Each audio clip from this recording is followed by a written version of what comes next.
Okay, hello.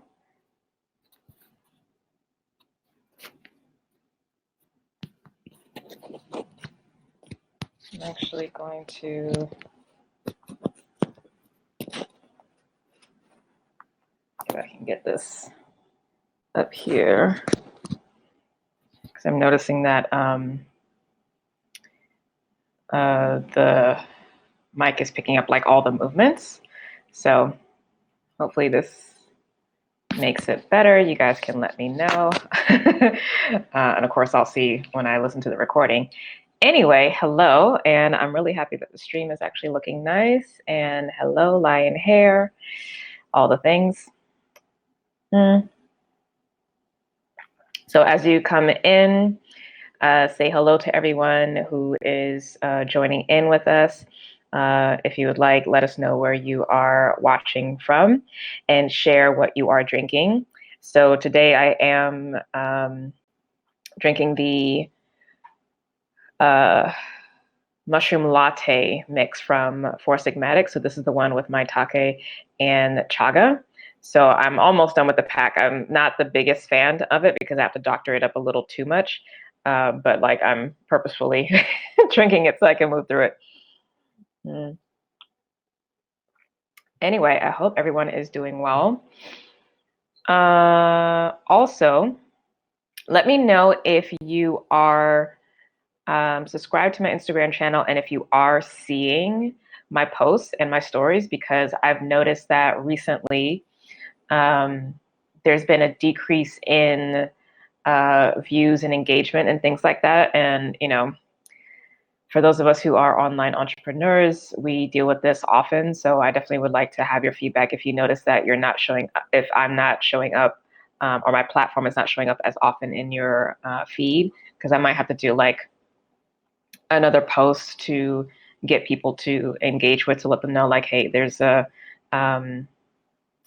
unnecessary like shadow banning that's happening, you know, that kind of thing.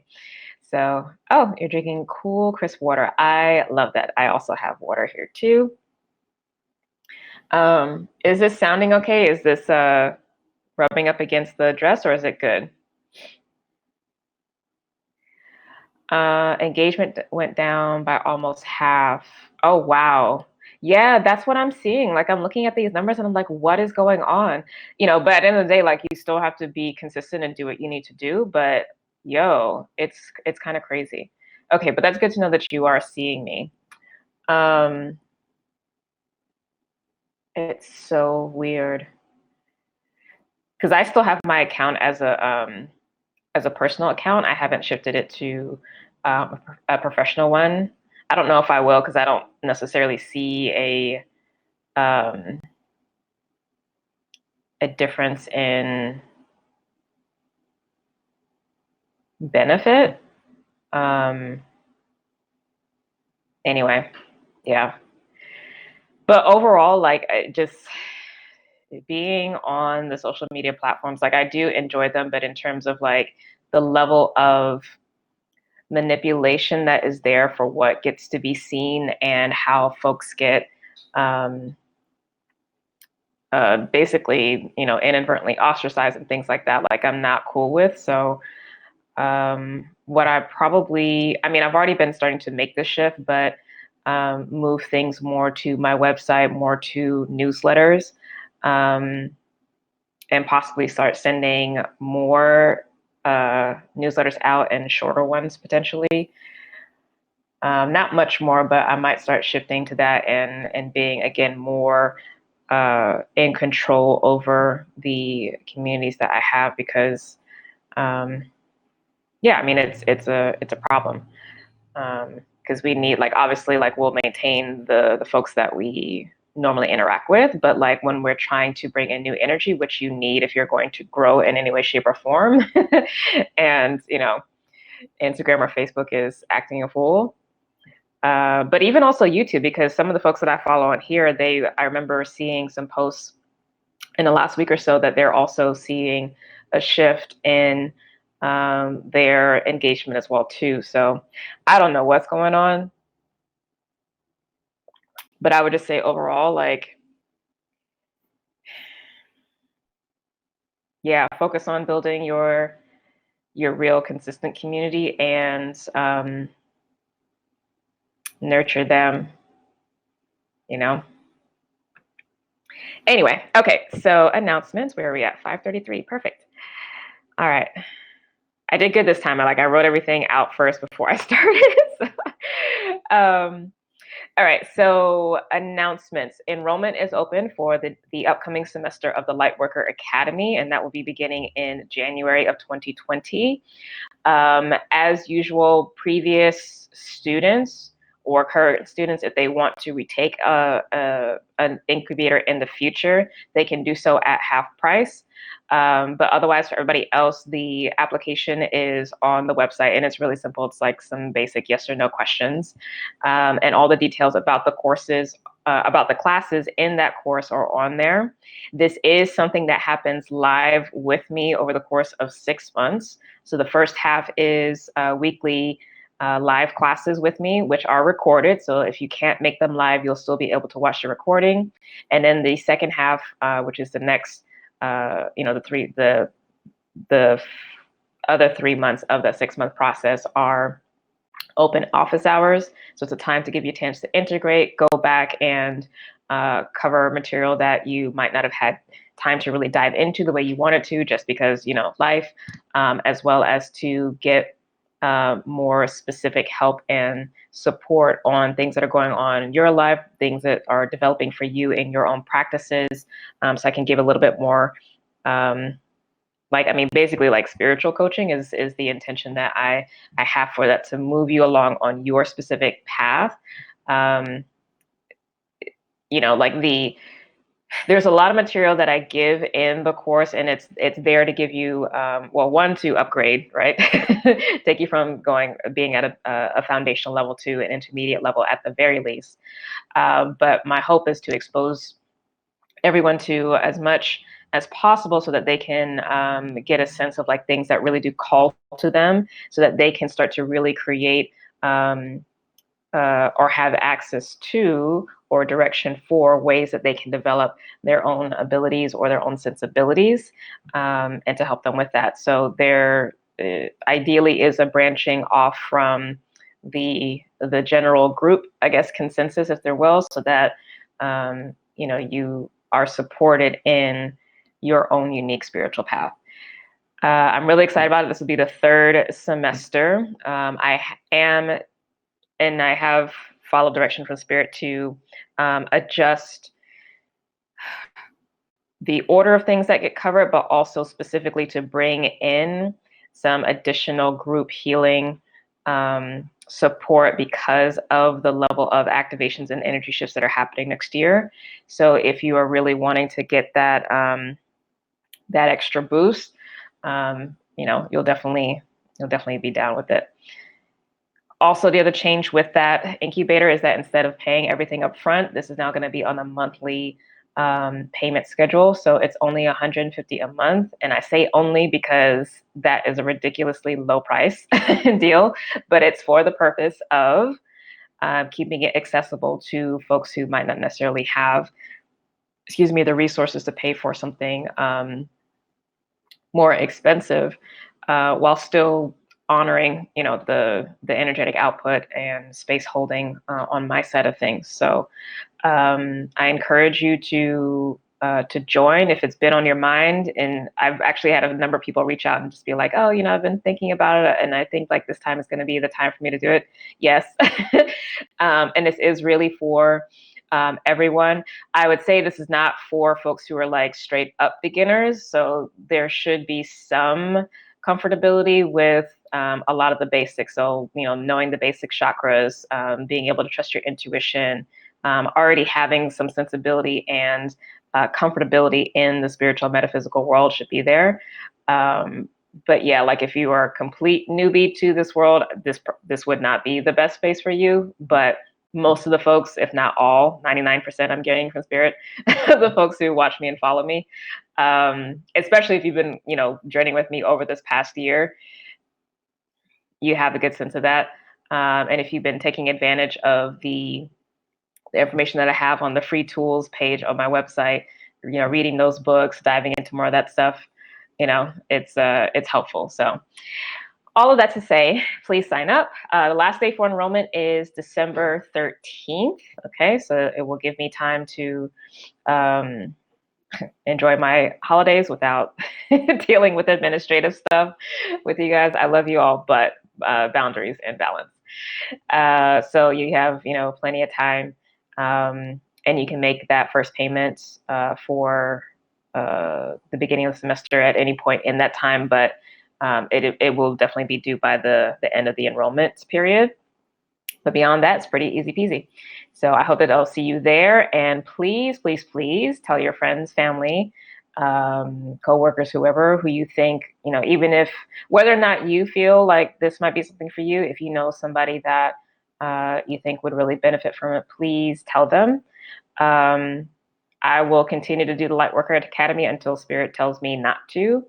And I do follow Spirit, so I don't want folks to get to a place where they keep pushing it off, and then Spirit tells me to shift, and I shift, and now it's no longer an offering, right? Because that happens, right? So there's that. Any other announcements? Oh, thank you to everybody who came out to the Astrology 101 workshop last weekend. That was so much fun, and I'm really excited to do another event there at the Salt Lounge in Long Beach. Wes and Tanai, the married couple that owns the space, they are amazing, beautiful Black married couple, and they have a little one on the way. It's going to be when are they having their little one? I think it's like in March or something. So it's definitely one of the new crystal souls. So if you remember, like back over the summer when we were doing the crystal grids, and I was getting the assignments like, oh, there's like a bunch of new crystal souls coming in. Like, I know that this is one of those magical babies, and those two are also like twin souls. So it's so magical. I'm so freaking excited to see this little one when they eventually come. So definitely, if you are in the SoCal area, please support their business down in Long Beach. They are celebrating their 1-year anniversary this Saturday. I'm still not completely sure yet if I will be able to attend. For some reason, that day is still feeling kind of open outside of, some appointments I have in the morning. So I'm kind of leaving that in flux until I get more specific guidance from Spirit about what actually is in play. Also, for those of you who might not be following me on Facebook, I shared from Sandra Walter her ask for energetic support for the crystalline corridor, which is basically going down the path of the Western United States and then heading east towards the Midwest and, of course, the East Coast of the States, because that's been something that's on her mind about some kind of major gateway that's coming through. And, being here in California and that recent quake that we had, it's important to be mindful of that for me. So I will be participating in some energy and meditation time tomorrow. But if you feel free to participate, set up a grid or just intentions or join in meditation or sending energy for the balancing of the grids and the stabilization of any shifts, so that if there are going to be any shifts potentially, not that she's saying that's the case, but it's definitely on my mind since I'm here in California, that if there are any shifts, that there is minimal damage or disruption to the ecology and to people in that process. So yes, that is that. All right. So how's everybody else doing though? We're going to get into the astrology for the week, because I actually don't remember what the astrology is for tomorrow. So there might also be some interesting astrological components in play. Greetings from Las Vegas. And I love that icon of the world because it's centered on Africa. Yes. I notice things like that because there's so much subconscious programming that we don't realize that happens here in the West and I would say this would be the case for any country, but maps of the world are usually shown from the context of whoever is kind of making the map. So for a lot of us here in the West, when we see globes or maps, it's usually centered on the Americas, right? And then everything else is in relation to that central. So it's nice to see an image that's actually centered on Africa. And then, and I would of course imagine, for folks who are in Russia or, India or whatever, like their maps would most likely be centered on that region of the world, and then everything else would be tangential. But that's awesome. I appreciate that. Google, I'm assuming that's a Google thing or an iPhone thing. Okay, so astrology for the weeks. Let's do 1605.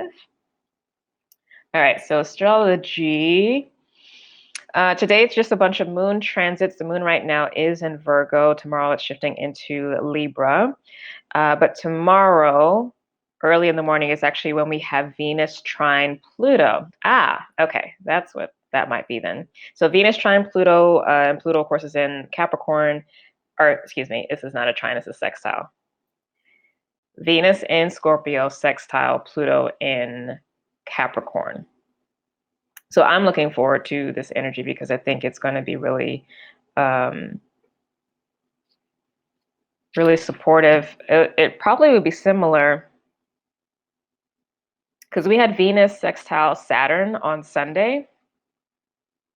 So if you notice that there were some, and I'm actually going to make the assumption that it's beneficial because it's a sextile transit or a sextile aspect, that if you had something really nice happen or sort of opportunity come in Sunday, Monday, right, of this week, then this like Friday, Saturday energy may be either a continuation of or continuing development of what came through earlier, or something else with a similar kind of positive boosting vibe over Friday, Saturday energy. So just be on the lookout for that. That should, especially as it relates to where Scorpio and Capricorn is for your houses. That's going to give you a sense of like where these might show up for you. Let's see.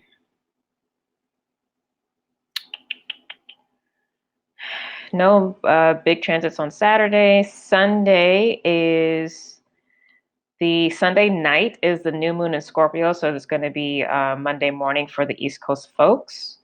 All right, and I believe that's happening at 4 degrees of Scorpio.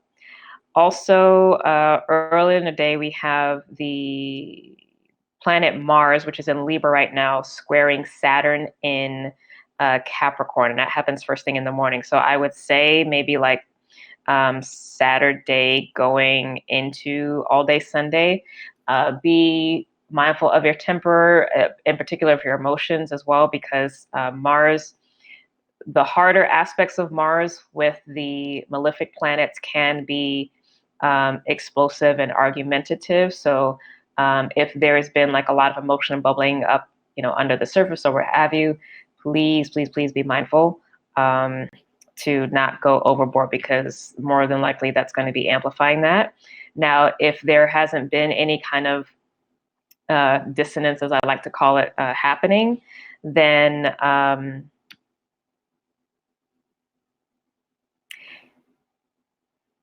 because this is going to be the third quarter square of Mars, because after this point, Mars is going to be heading to meet up with Saturn in Capricorn. So, and that will begin like a new cycle. So this is the last quarter of the cycle thus far. So this should feel like, I think, another boost of motivation to get things done, to tie up loose ends, to feel that you have more fuel for the fire, so to speak, and again, more motivation to push through to the end. I think that can actually be really positive. And it would most likely be something related to another person, regardless of the context. So a business context, friendship context, relationship context, because, Libra and Capricorn do have to deal with relationships and contracts. So it should be an interesting day. But it's going to depend on, just where you are in general, like if that's potentially going to swing negative or positive based off of how the energy has been this week and leading into the weekend. On Monday, we have a powerful transit, guys. So we have the sun, which is currently in Scorpio, obviously, opposing Uranus retrograde in Taurus. This is powerful because, and I'll be making a post about it soon, but you can review it in the astrology forecast. This is like the full moon aspect of when the sun conjuncted Uranus early this year around Easter. Okay, so there was a seed, there was a deposit made in the spirit by this powerful planet, Uranus, okay, in our consciousness. And this happened, of course, in the sign of Taurus at the time, because now we're in Scorpio, right? So I mean, for the sun was in Taurus at the time. So wherever Taurus is in the chart, right? There was something that was seeded in your life or something that was being discovered or uncovered or developed at that time. There should be some realization, some return on investment, some accomplishment or getting close to accomplishment around whatever that area is. And it's going to depend on the person's chart, right? So I think this is going to be a really beautiful transit. Taurus in general has to deal with money, material goods, things that make you feel good, that have pleasure, but it's also more self-oriented. Scorpio is more investment money or finances that are shared with another person, whether it's business or romantic partnerships. This is also ancestry energy. There's a lot here. So yeah, I'm curious. I'm gonna take some time over the weekend, or maybe later today if I have a chance to go back and check on my journal and see what was going on in my life at that time and see what has been coming to fruition. And last transit on the 30th, so October 30th, next Wednesday, we have, this is going to be nice, Mercury conjunct Venus in Scorpio. Okay. So this is really nice because there is a blessing anytime we have a conjunction with Venus. Venus represents our higher self, our higher nature, our perfected nature that is timeless and ever pure. And Mercury's been doing a lot of digging and internalization in Scorpio. And of course, Mercury is going to be going retrograde like the next day on the 31st, which is next Thursday. So that should be an interesting retrograde. And of course, see where that's going to be in your chart. See where Scorpio is in your chart. I think it's retrograding at like 27 degrees Scorpio, if I remember correctly. Side note, next week I won't be doing Oracle Talks because I will be working on the November tarot forecast for all the signs, and I just need time.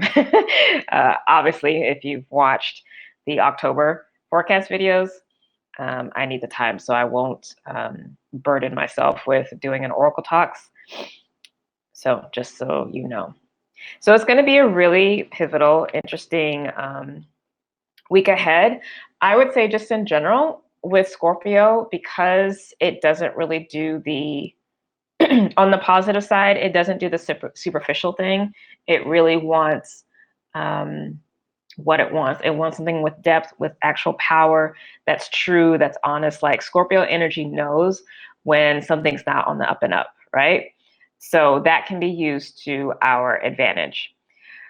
On the negative side, well, that can be used to our advantage in terms of the decisions that we make, the bonds or connections that we choose to have with others, the contracts that we make in terms of business, et cetera, et cetera. So it can keep us in integrity.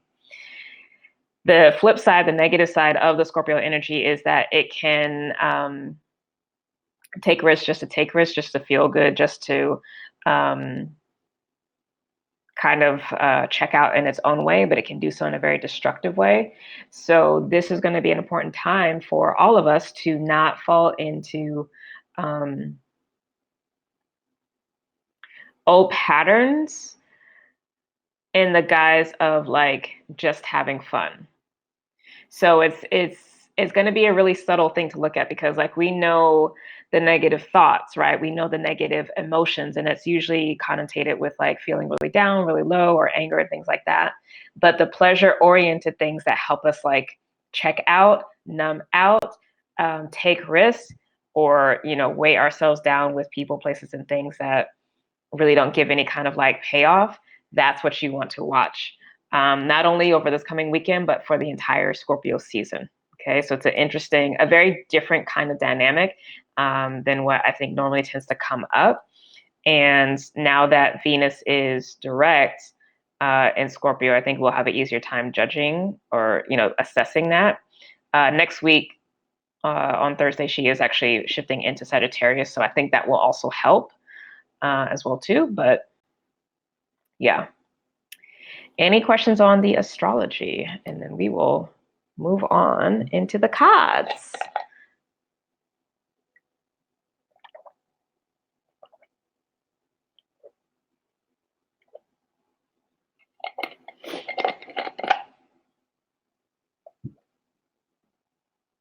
All right, I think we're good. I don't know why my hair can't puff evenly on both sides. Consistently, I should say. All right, so let's get into, I don't see any questions, so I'm gonna move on. And I think the stream is still looking good, so I'm happy, I'm impressed. 2707. All right, color. So let's see what color is gonna be most supportive for us in the week ahead to remain in alignment with our highest level trajectory path. Again, specifically over these next 7 days.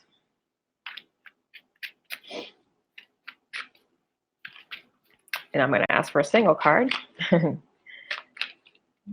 I got to get to these other decks. Thank you. Oh, look who came out, Jade. So you know from last time I was mentioning, like, for the past, I want to say probably 2 to 3 Oracle talks, this card, Jade, has always ended up on the bottom of the deck when I get the colors. So I love that this is the color that is showing up for this week. And it's number 32, which breaks down to a 5. And this card says, take action.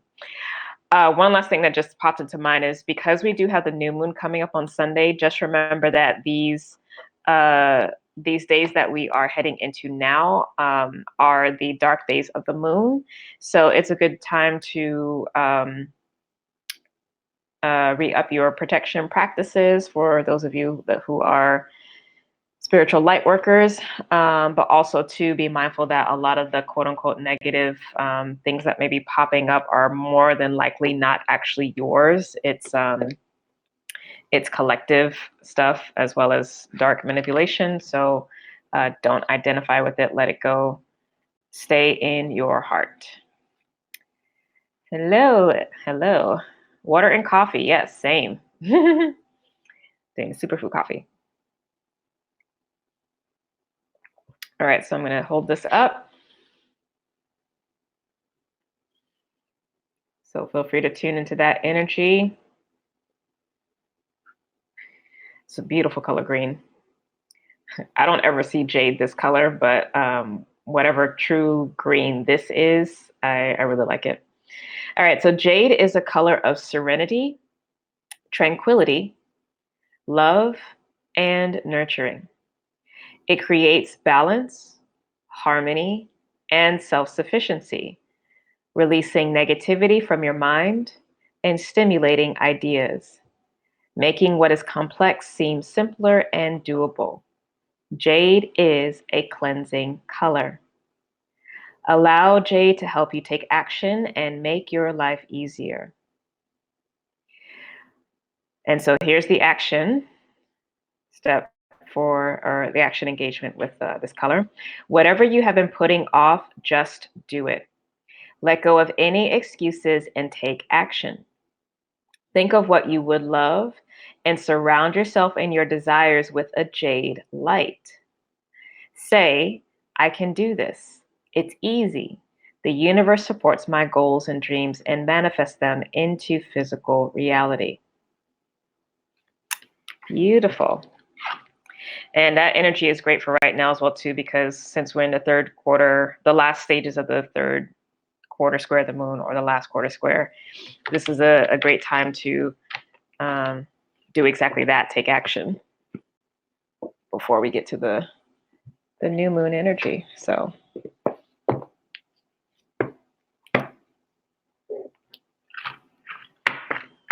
oh, not this one yet. Hold on.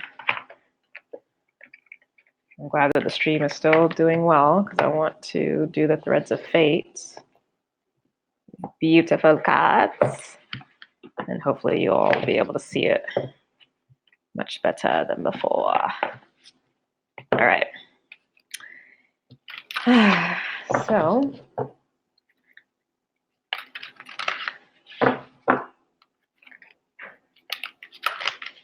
So this I heard was like messages for our humanity, meaning our human self, our human mindset and ego for the week ahead.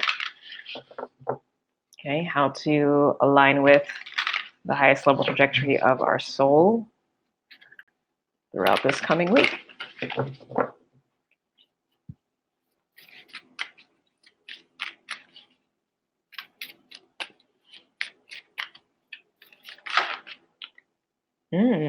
Interesting. We got the card versatility. This seems to be an air card potentially.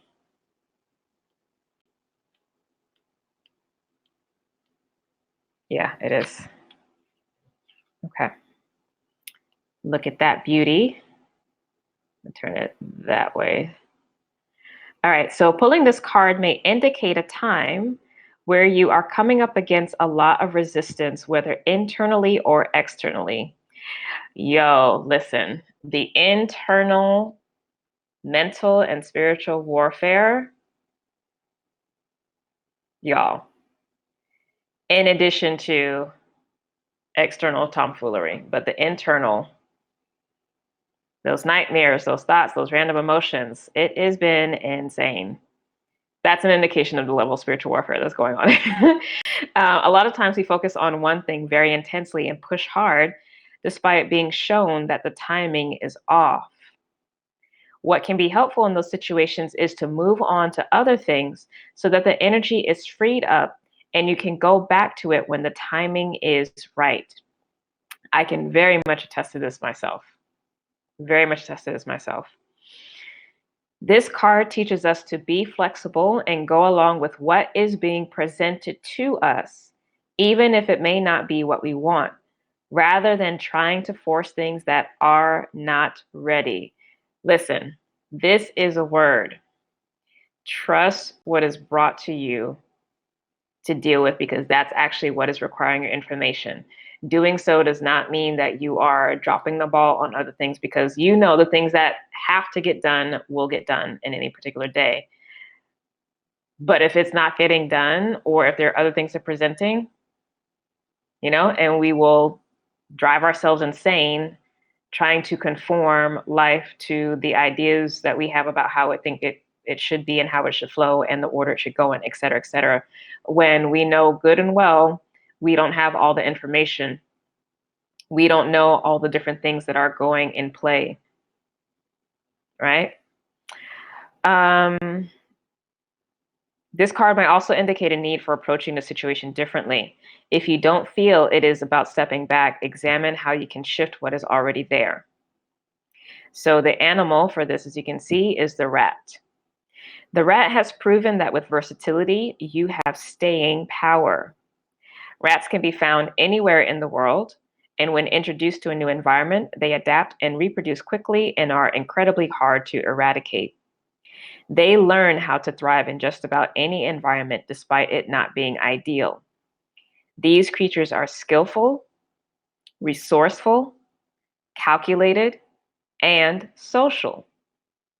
Despite their negative reputation, rats are also known for their prosperous characteristics. Their ability to adapt is a reminder that with determination, there is reward. Listen, I received that. Sameness is death, y'all. Let nature teach you. If you do not adapt, you die. I mean, real talk. All right, so the plant is cannabis. Cannabis teaches us how to find multiple uses and benefits within a single thing. Our experiences inform how we view our present reality. And sometimes that means we can get into a rut or routine, not realizing all the opportunities that are available.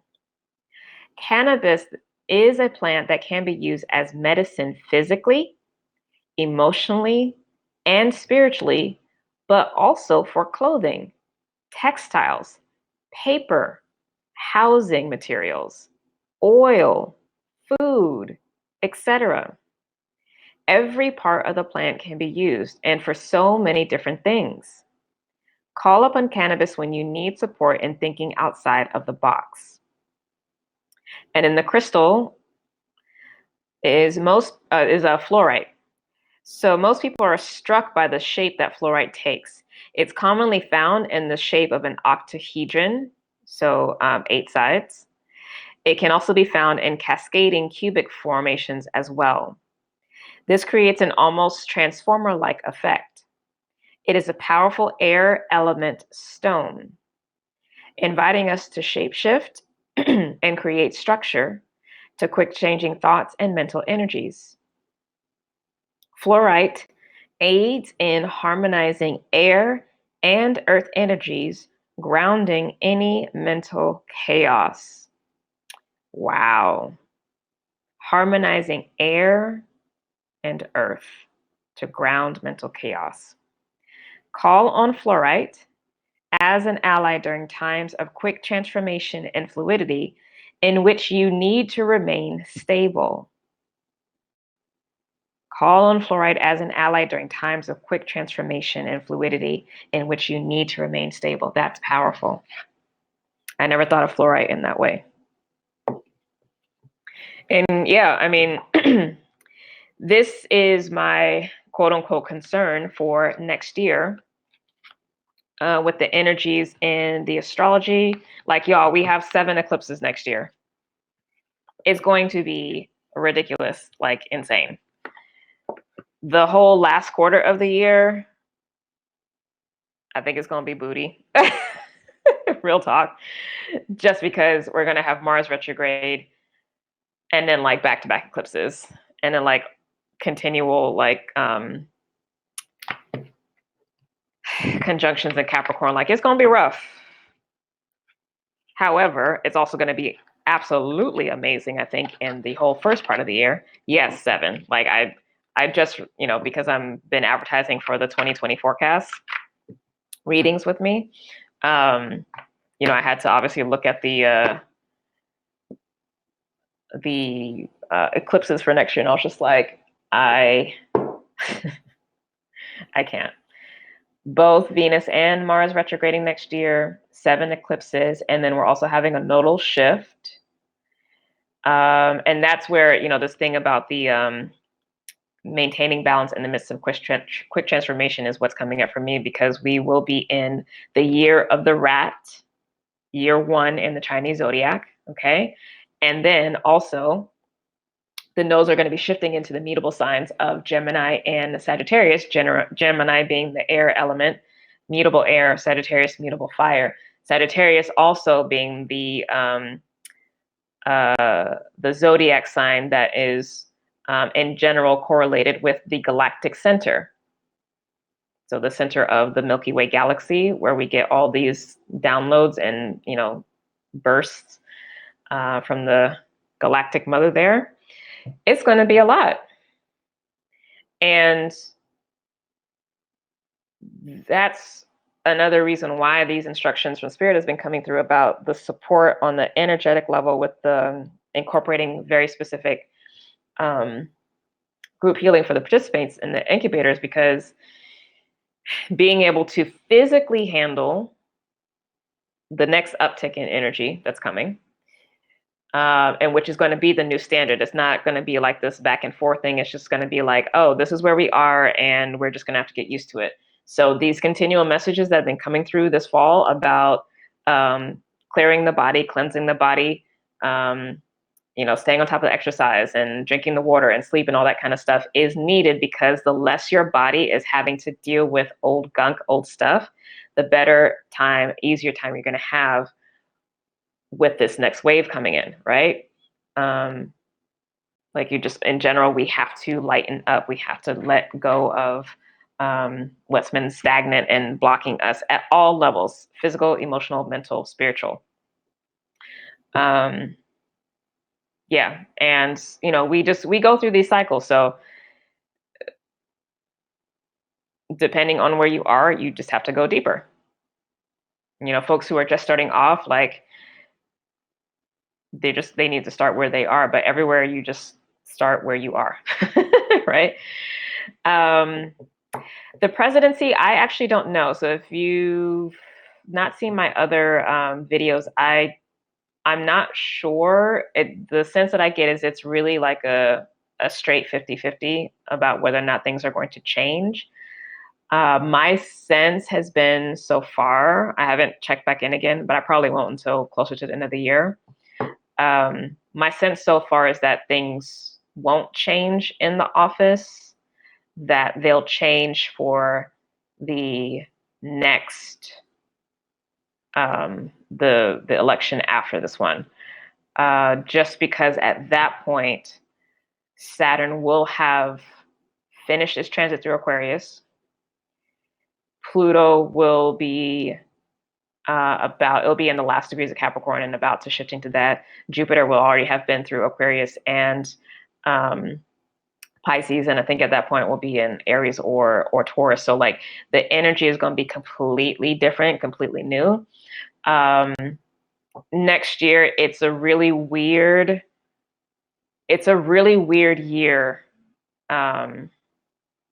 energetically, because like Saturn actually it dips into Aquarius at the spring equinox, but technically, because it's going retrograde like shortly thereafter, it doesn't technically start its new cycle until mid-December. So it's still old energy. It's predominantly Capricorn and Sag energy, and Gemini energy next year. But we're also still going to be having eclipses in this Cancer Capricorn axis. Like it's listen, me no know.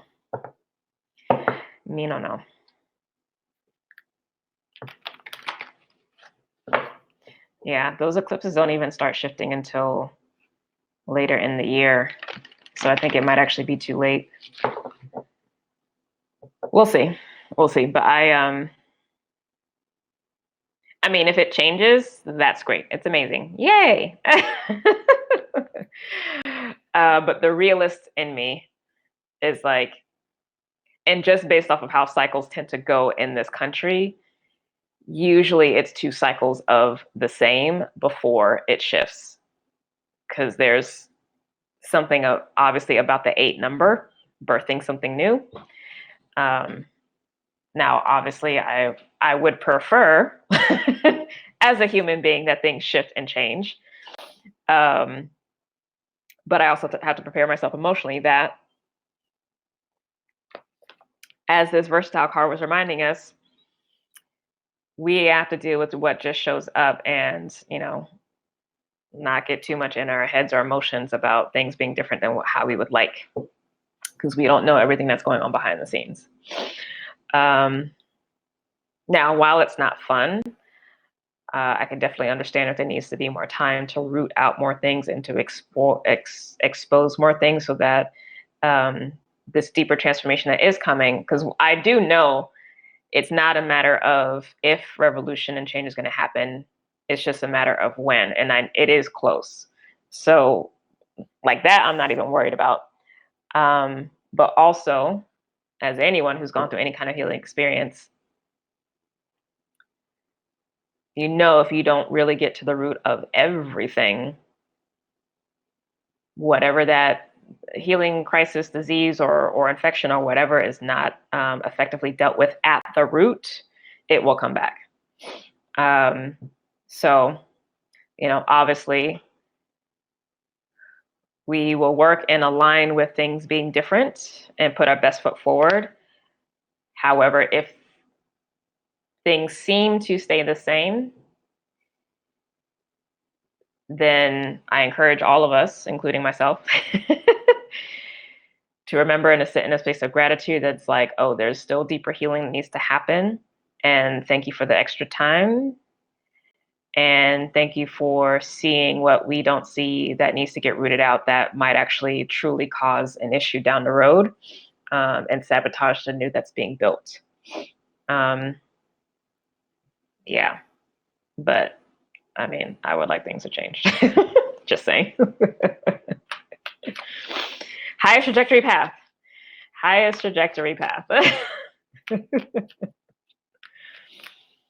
But like, you know, when I got the message about this past election and I knew Hillary wasn't going to win, I was like, fuck. Like, really? We have to do this? And Cyril was like, yeah. But it's like, I understood as well too, because it was like, oh, this needs to happen, because if it wasn't going to be this person in this situation, we would have just maintained the status quo, right? So I'm just like, yeah, all right. I get it, Spirit, but this is also quite uncomfortable and destructive and deadly for many. But I also see on an individual and local scale, the level of personal healing, personal empowerment, soul healing, soul empowerment, and community building that is happening. That makes my heart happy. We're stronger now than we've ever been. And we have a lot more collective power now than we've ever been conscious of. We've always had it, but we're conscious of it in a different way now. And we are continuing to get strong. So it's good. All right, so let's get an Ascension card to see. Oh, that was nice and clean. We got Lady Nada, number 45. Mary Magdalene on the bottom. So all this feminine energy as it relates to Jesus. So this card says, Lady Nada is the twin flame of Jesus's higher self, Sananda. She is the master of the seventh ray of ritual and magic. Ceremonies that call in mighty forces are important. So you are reminded to bring people together to raise great light. Well, that's a word.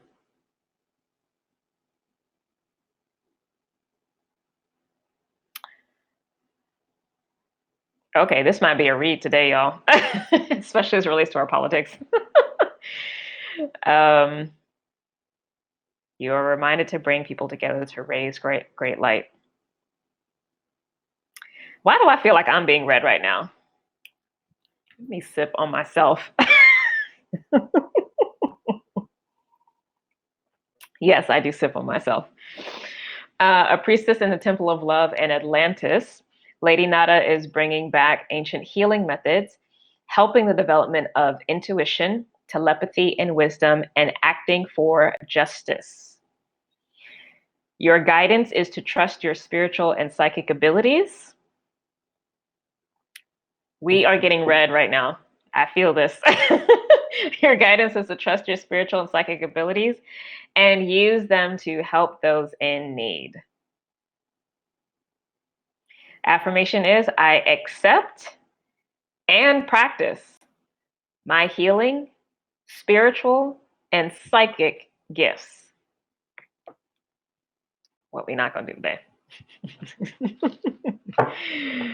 Right, as we talk about as he who shall not be named.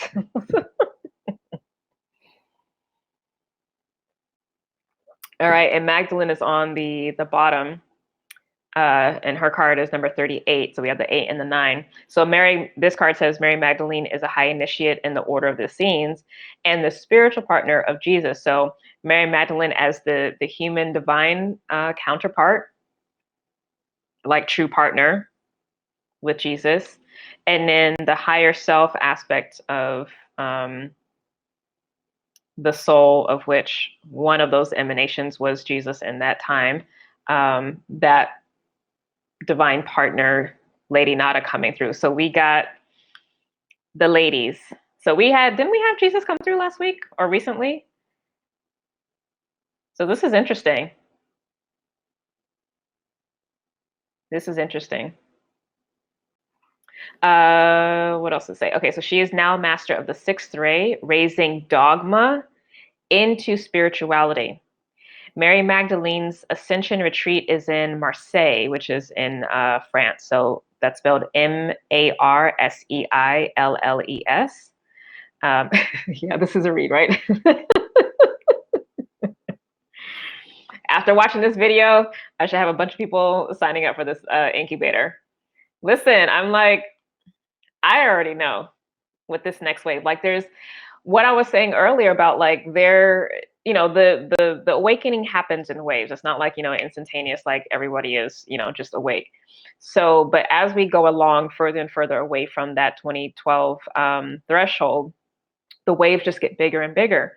So with the wave that's coming up, it's going to be a lot more people who are going to need folks in place, regardless of whether they do like, spiritual light working work, but just people who are awake and aware, who are already comfortable and familiar with their own energy, trusting their intuition, dealing with and understanding what's happening in the astral realms, and that's just their norm, regardless of the industry that they're in.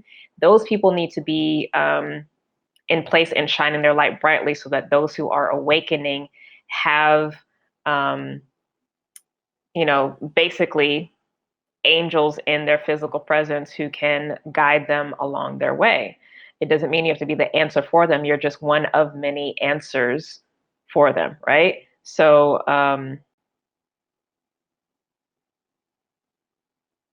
yeah,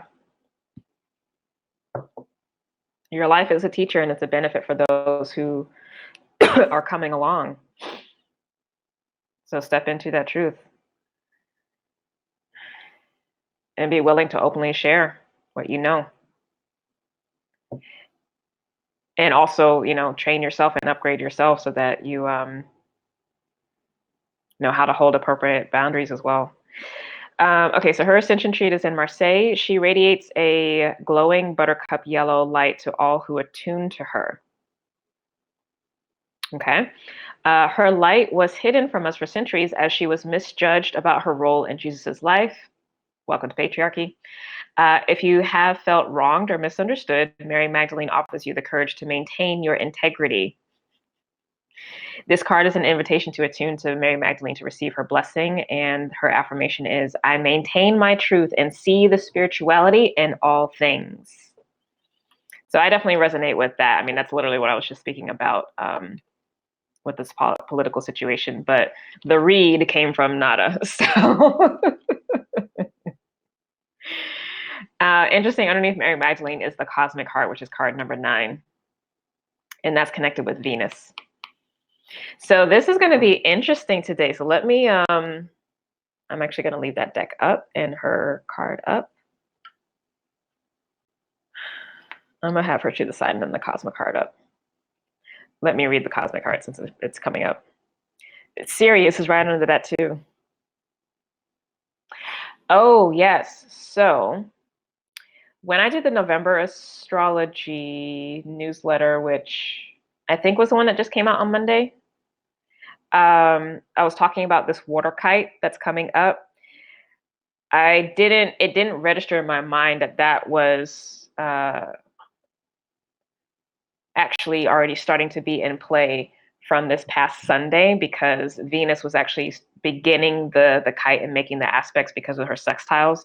So technically, we actually already in the process of the water kite. But for the November astrology, it was talking about November 8th through the 13th, that first gateway, and then the 29th at the end of the month. With that being said, for those of you who are watching now, we're actually already in the energy a bit. And it's going on for this full week because of the sextile that Venus had with Saturn Sunday, Monday, and then the sextile she's about to have with Pluto this Friday, so tomorrow. So we're sitting in it now because it's coming into the exact aspect. So yeah, there's a lot of quarantining of the negative and the dark, but also transmutation and transformation. But the dropping, that consistent message of dropping into the heart, North Node through Cancer, following the directive of the soul through the higher mind, through the higher self, through the Christ mind, Buddha nature, Tao nature, whatever, that's coming through. So the cosmic heart, this card invites you to open your heart fully. So let's take a deep breath into that. Open your heart fully and tune into the love radiating from Venus, the planet Venus, which is the heart center of this universe. I don't agree with that statement. There's no way that planet could be the heart center of like the entire universe. So let's say the heart center possibly of our solar system, right? Pure unconditional love, or at least a harmonic of the galactic heart, one of the daughters. Pure unconditional love is held within Venus at a 9th dimensional frequency. So 9 is very big here. A higher frequency than we can currently access. So that's definitely not true for this, because this was like from a few decades ago. We already have access to this. The angels are suggesting you find time today to call on Mother Mary or the unicorns. With their help, you can step down this powerful but gentle love to a level you can handle and bring it into your heart center. Breathe in love from the cosmic heart and radiate it outwards to everyone today. I am the cosmic heart. And then, of course, we have Sirius. Am I going to read this too? Lord have mercy.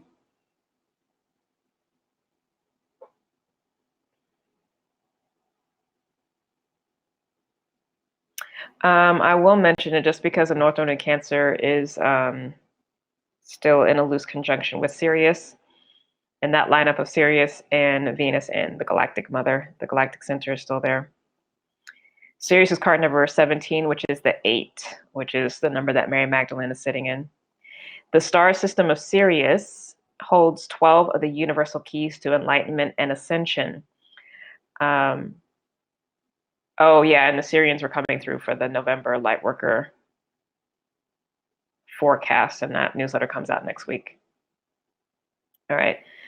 When you access and comprehend them, you become a master of the universe. This card invites you to visit the training schools and universities with Sirius in your sleep in order to develop your higher mind, right? Access the spiritual laws of alchemy and magic, understand sacred geometry, and tune into angel sonics in higher dimensions. This is an opportunity to learn through the inner planes about spiritual technology and bring it forward for the new golden age. An affirmation is, I'm open to the higher wisdom of Sirius, the Sirius star system. Okay. Well, with all that being said, I actually totally forgot to write down the time I started the Oracle decks, but that's fine. I will do this now for the energy transmission, so 58:55. What I want us to do is take a moment to actually connect with the energy of Lady Nada, okay? So a spiritual twin flame of Sananda, which is the higher self name of the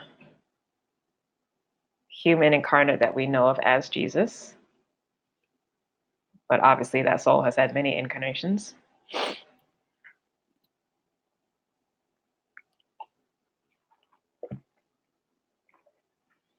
And she was a priestess in the Temple of Love in Atlantis. And she's bringing back ancient healing methods, helping the development of intuition, telepathy, and wisdom, and acting for justice.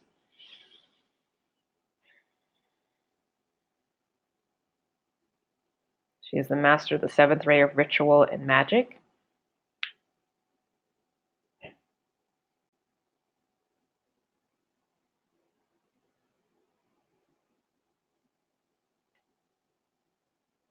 All right, so take so 5 deep breaths on your own. Close your eyes, palms up in your lap. And we're going to ask the angels of light to use the violet flame to begin to transmute, any distracting thoughts or emotions, any disturbances that prevent us from aligning with our individual higher mind.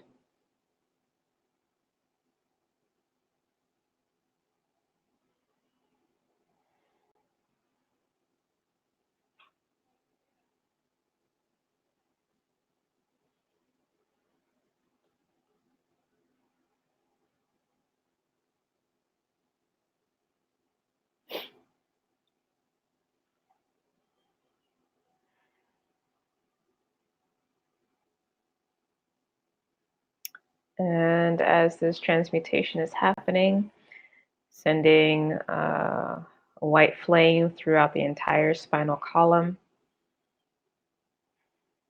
coupling that with the violet flame, purifying and purging out through all of the chakras, major and minor, all the nodal points, flushing the system.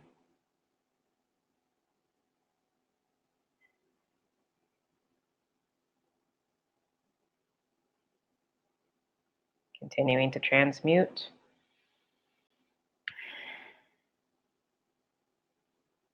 purify, sanctify, and divinitize with ease and grace, maintaining the connection with the higher mind, which is automatically submitted to the Christ mind, the Buddha mind, the crystal mind.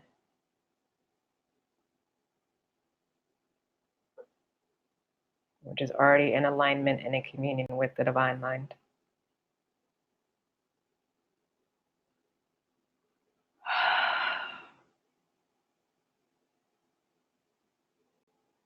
And as this transmutation is happening, allowing the golden white light of the Christ crystalline consciousness to flow through,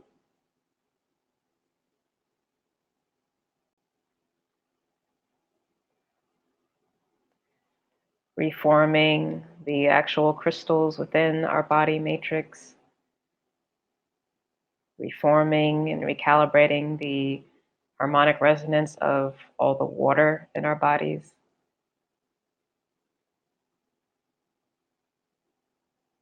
transforming and recalibrating all the way down, even to the DNA.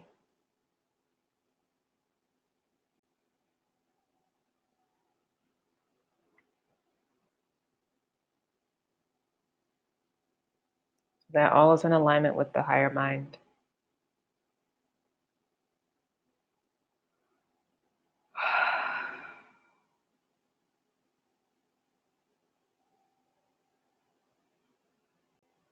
And again, confirming consent to release any hindrances from your direct connection to your higher mind. And being rooted in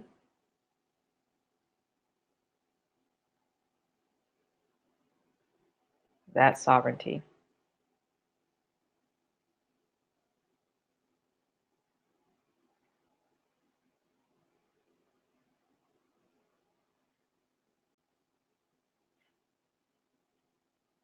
And expanding your consciousness further out, expanding the energy field further out, allowing the angels to support this process, continuing to release what needs to be released while also continuing to revitalize and flourish with this divine light.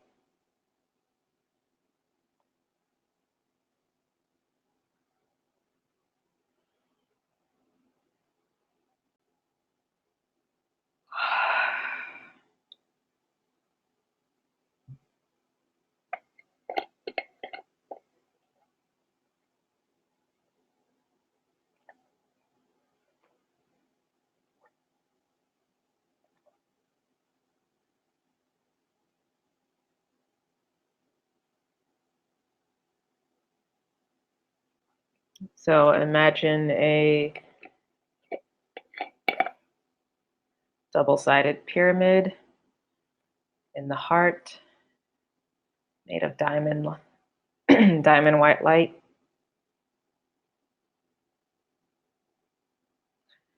And surround that with the color of jade.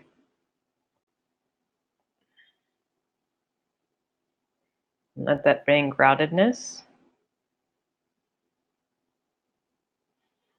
and openness through the heart.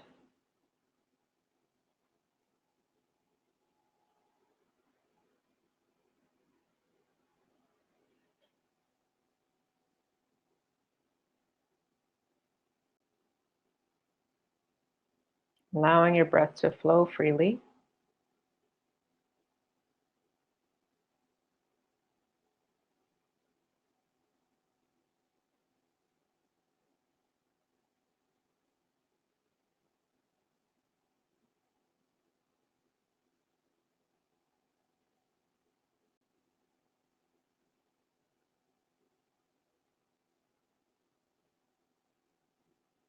And then also imagining a small tower of, a small crystal tower of fluorite at the base of the spine.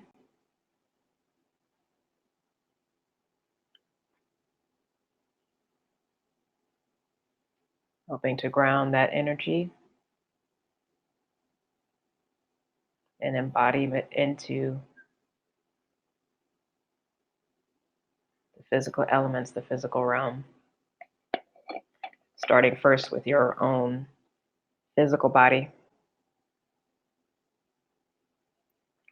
which is a transmitter of codes and divine intelligence in the material world as you walk through the world.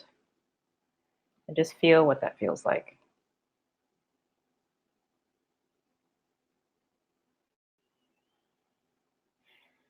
To feel and to know that you are an emanation.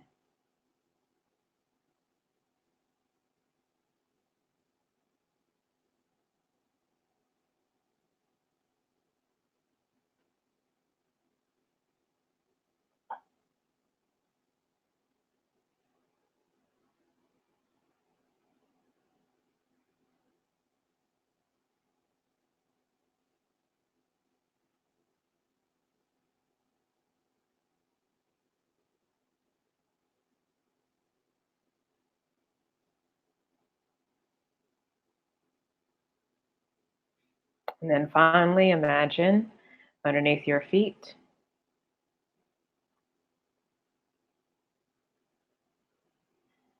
piles of the green cannabis leaves,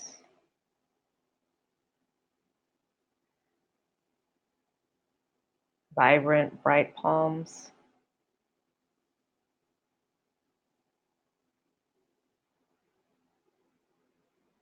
And allowing anything else that needs to be released be taken up and absorbed by the intelligence of the plant. Allow it to be transmuted. Allow its healing and grounded energies as well.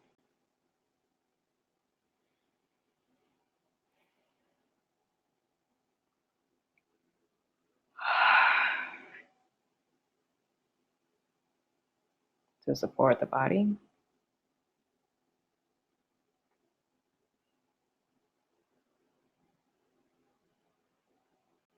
And just feel how nice and contained that is.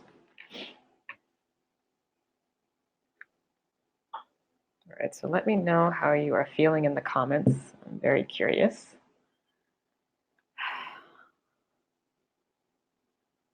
And then I'm going to start to attune to Lady Nada. This is not an energy that I have consciously worked with before. So this should be interesting. All the newness, right? Being stretched. Tender and a little uneasy. Where's the uneasiness coming from? Is it in the heart?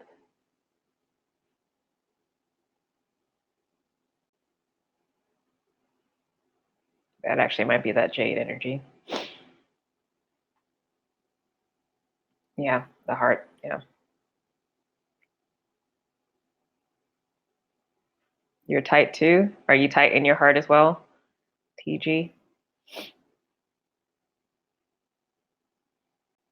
I feel you on the heart stuff. It's like I was having a conversation with somebody earlier this week about,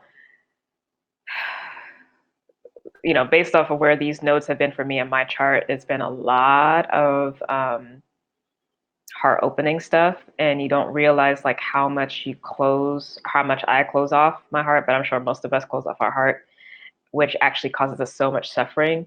But that closing off of our heart space actually stops the flow of the divine through our lives. It acts as a dam, literally holding back the water, and we don't realize like how much pain we are in until we start to let that dam open, because we're so afraid of, literally just the ecstatic bliss that's there. But I'm starting to understand now practically um, how much more quickly and miraculously manifestation occurs when I can remind myself to come back into my heart space, staying in alignment with the higher self and following those directives. But the combination of those two is actually what gets the engine going, right? Reconnected and recalibrated, yes. And across the back, yeah. All the backside of the chakras talk about will and control. So now I feel y'all on this. I do. We control so much.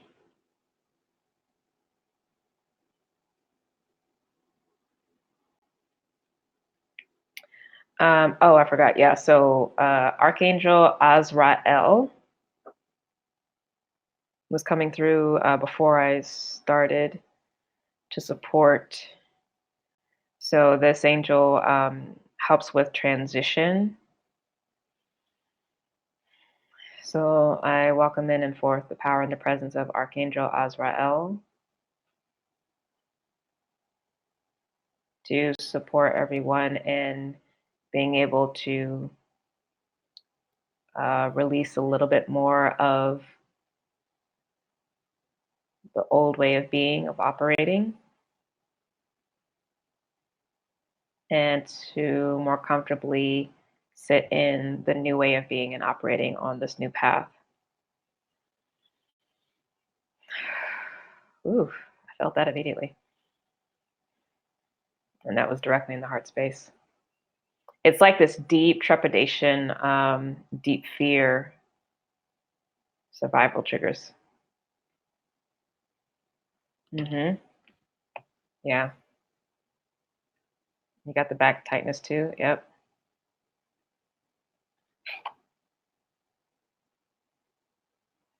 And also please continue to use the violet flame light and the white flame.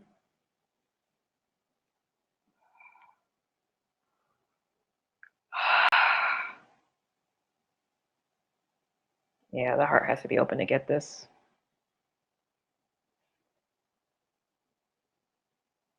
To get this message and to be able to transmit it in a way that will be clear and received. There is a lot of stuff around the heart. What's that about?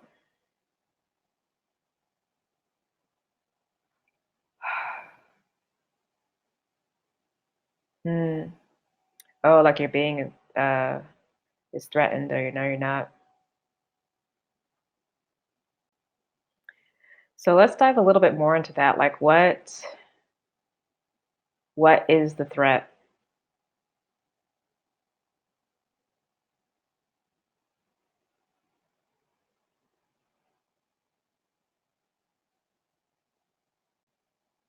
What is the threat to opening the heart?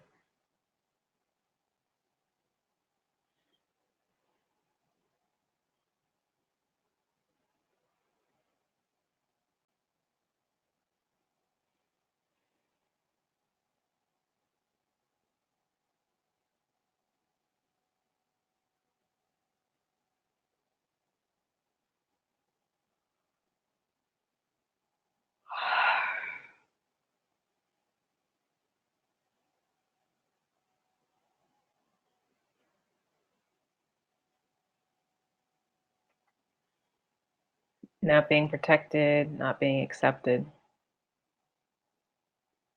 It's the protection piece.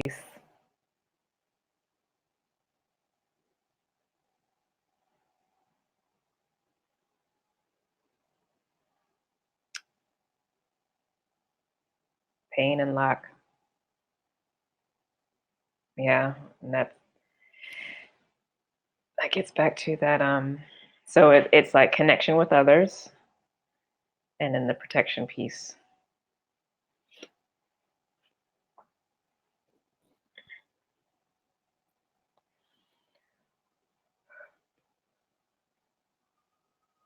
Yeah, because there's a deep desire to share that we all have of what we are with others.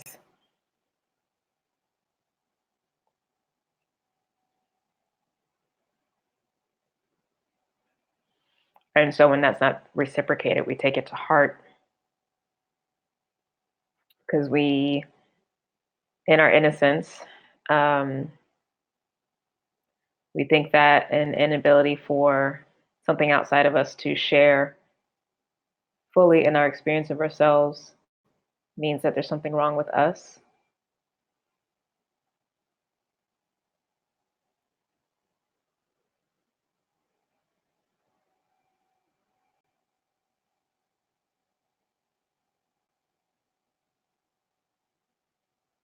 That's how we frame it in our minds and our belief systems.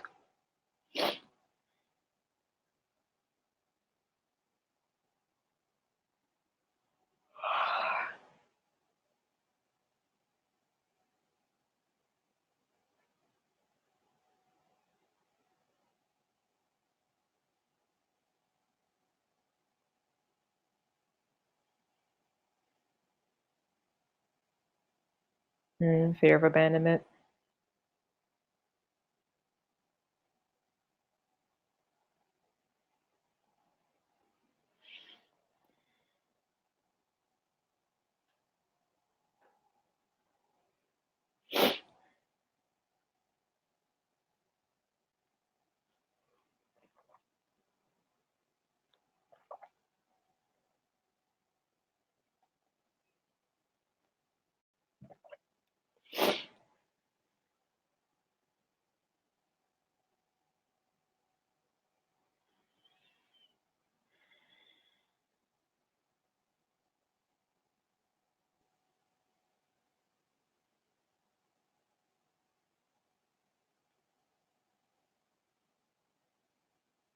We do more damage to ourselves by not being ourselves, and everyone still goes on their merry path.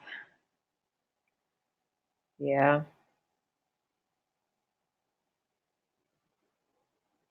Right. And that's actually what I was talking about before as well too, of when we close off our heart, we're actually causing ourselves suffering because it's stopping the flow of the all that is through us. And it actually does cause actual pain and suffering.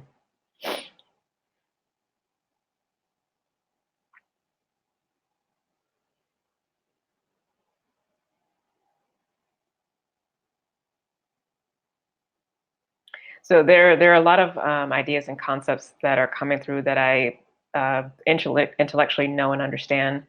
What I'm sitting in and waiting is for um, the energy to shift, so that drops from just an understanding to a knowing, and from that place I want to channel, or that's the standard that I have for channeling a message, just so that again I can be a clear channel. Um, since this is something that I also experience myself.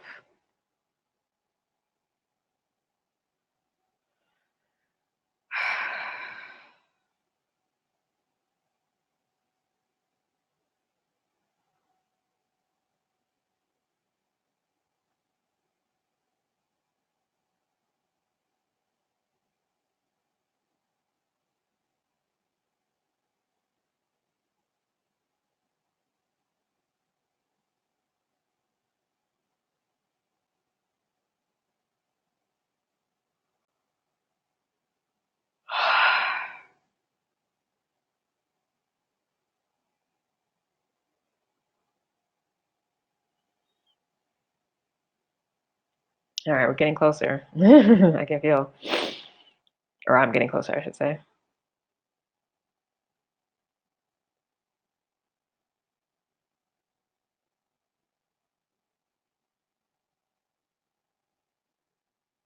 I do want to say I appreciate this shift that Spirit has been,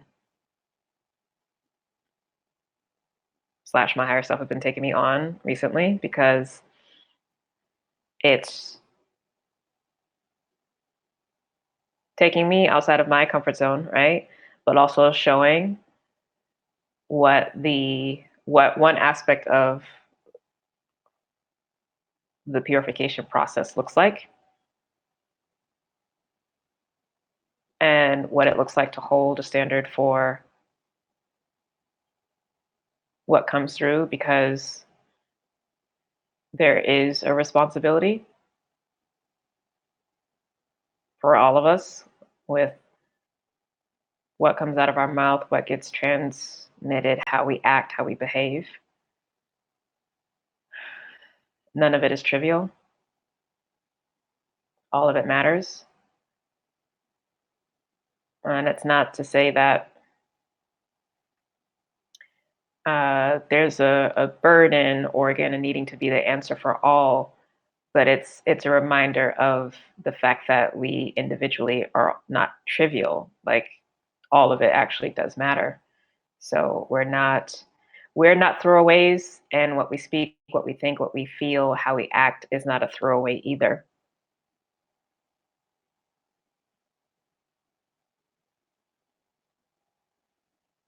And also to show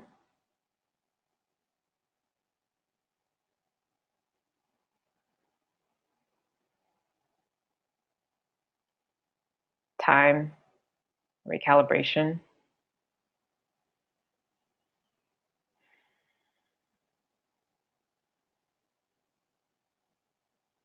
because you get to witness as well as to feel yourselves too, right? Because you're also experiencing this. How the adjustments happen gently in the physical body, how the emotional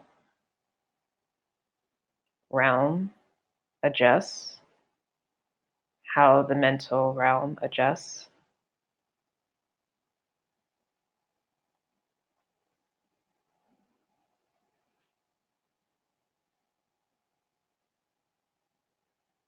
What it looks like to, and what it feels like to settle more and more into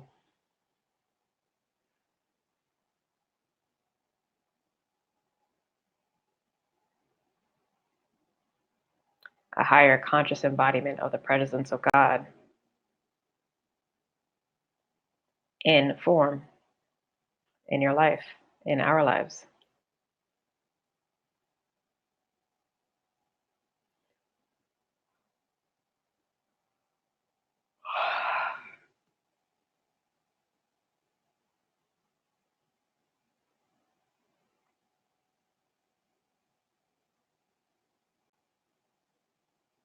I can definitely feel the energy lightening. Almost there, not quite.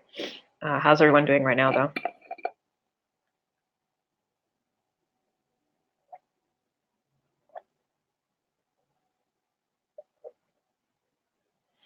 Mm.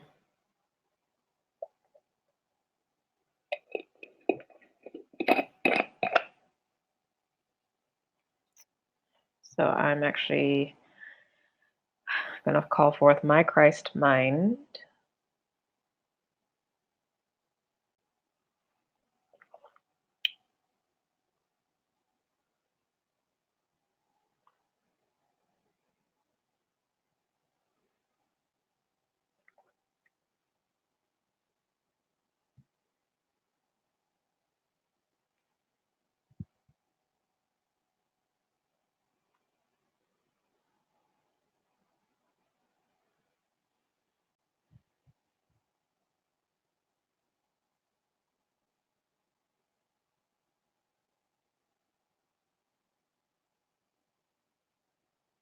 That's interesting. So everyone call forth your Christ mind as well. So you can share in this experience in your own way.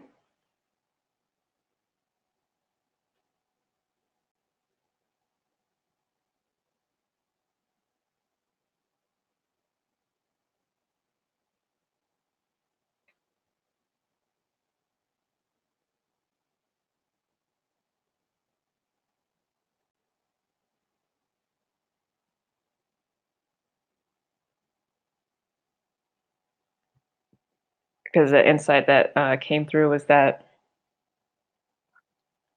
Lady Nada is a divine counterpart, and I just say a as a singular, but there are deeper things about that which I won't get into. But Lady Nada is a divine counterpart to the Christ mind or the Christ self. So this ability to fully be in flow and fully express and have that shared fully with another, that's the level of this interaction.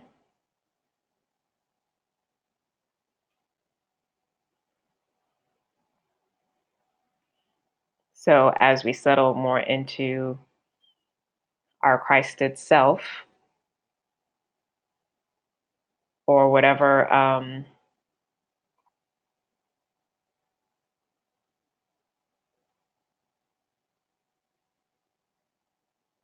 guess cultural correlation that you resonate with,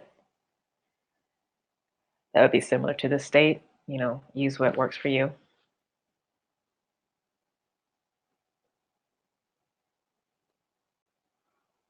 But that's where we need to be.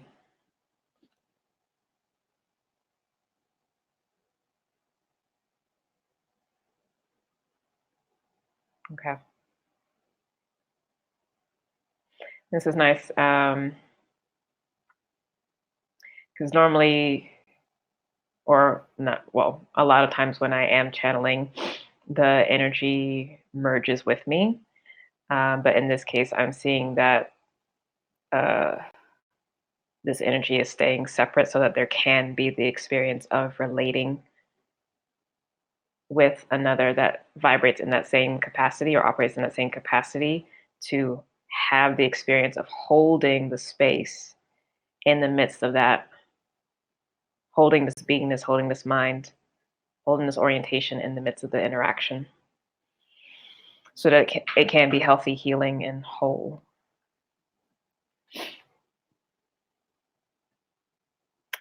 Oh, wow.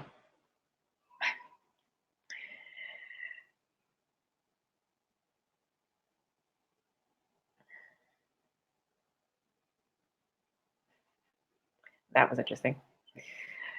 I don't know if you guys just saw those comments. Side note, this is, as I mentioned before, but one of the reasons why I am quarantining these channel monthly messages, because what I was talking about this outside energy that comes in, that I energetically have to deal with, whether I'm consciously or not, depending on if folks are actually commenting or not, is real, as you can see. But like, it actually is truly like distortion energy, and spirit's not having it anymore. So I didn't see the comments. So the comments were fine, like there, but I just saw the name and I was just like, oh yeah, we are fully in Scorpio season. Yes, foolishness. I mean, I'm not mad at somebody having big energy, real talk, but it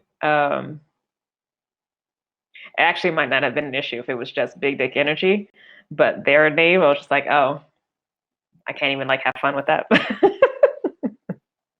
because it's just like blatantly. All right, so I don't know what is in my right eye, has just been not feeling itself today.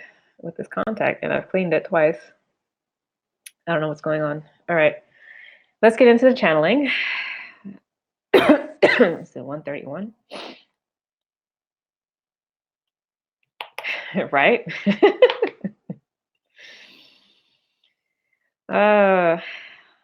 Safe space is so important.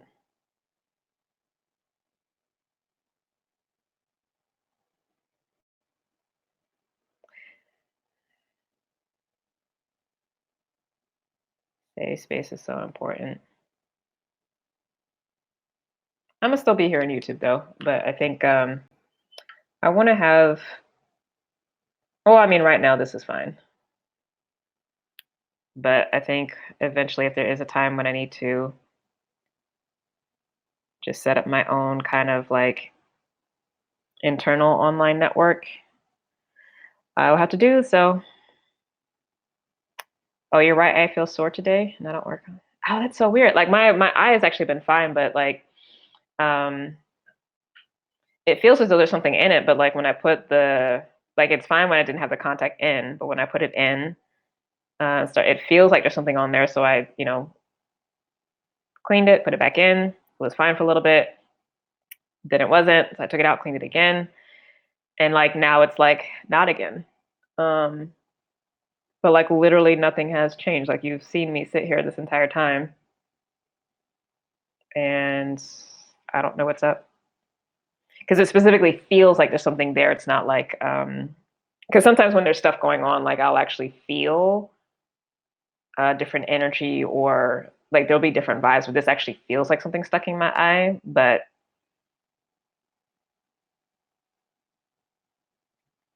I don't know. But it's good to know I'm not the only one, so that means that there's something going on with that.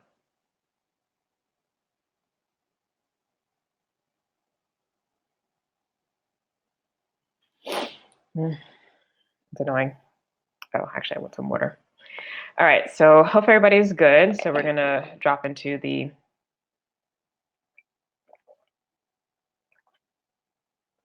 channeling. All right, which deck do I want to use? It's up to me. I'm gonna go with the classic Rider-Waite. And yes, a safe place. There seems to be a lot of foolishness stalking light.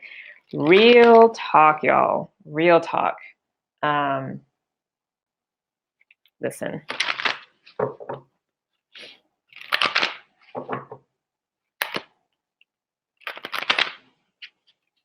I'm just gonna stay in my lane. I'm not even worried about it, but I'm aware of it. But I know I'm fine as long as I keep following on the path that I'm being told to follow.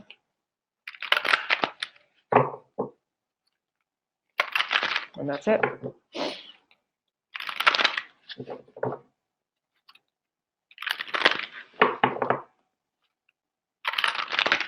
And to maintain the standard.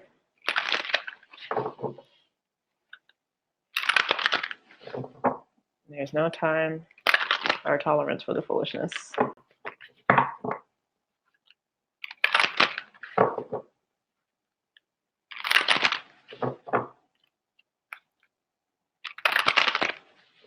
But that in general is honestly happening with everyone. So that internal,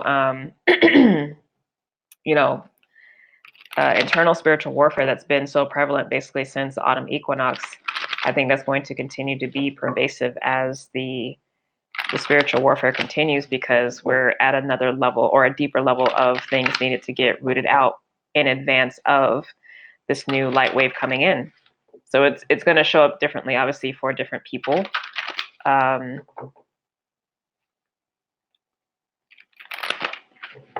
we're all going through it.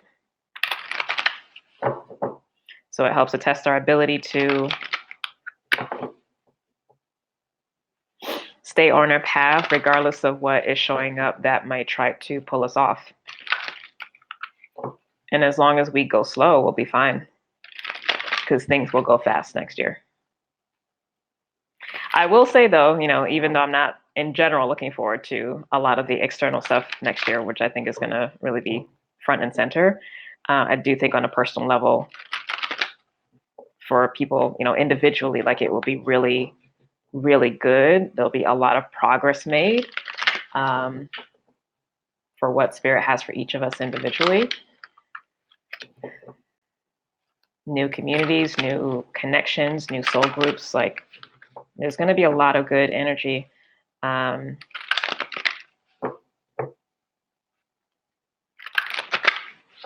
That will run through basically the first half of the year. Second half of the year, though, in particular, the last quarter of the year. Ugh.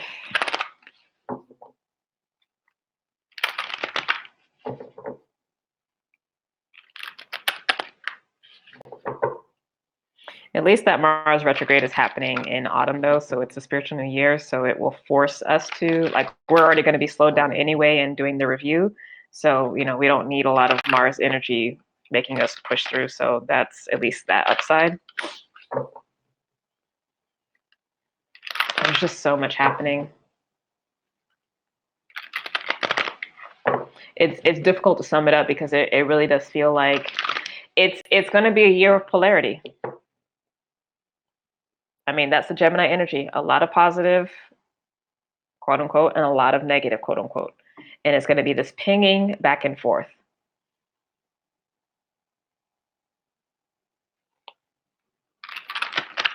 And we're going to have to hold center. That's what this North Northerly Cancer is.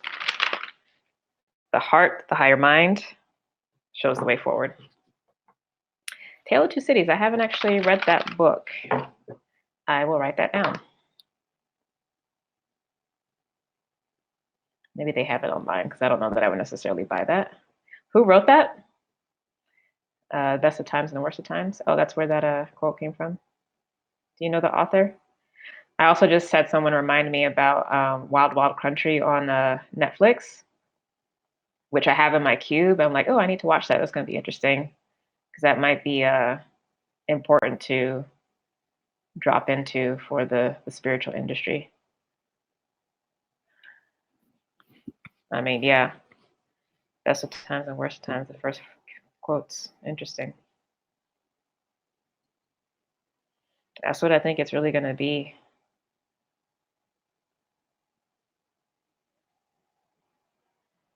But I mean, when you really think about it, when we talk about like the separation of timelines and things like that, it's not that like, people disappear. It's basically going to seem like two different realities, two different movies, basically playing at the same time. And you're going to want one to go away so that you can focus on the other.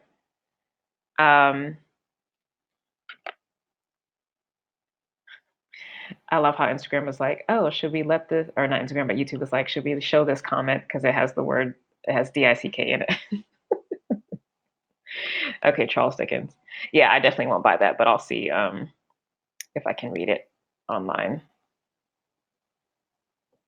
Because I don't actually have a Kindle. I prefer physical books, so but I'll see if I can read it online. What was I saying? Oh yeah, but it's gonna feel like two completely different movies happening at the same time, and you're gonna want one of them to disappear so you can focus on one, but you won't be able to, right? So it's gonna require you pulling attention and focus to the one.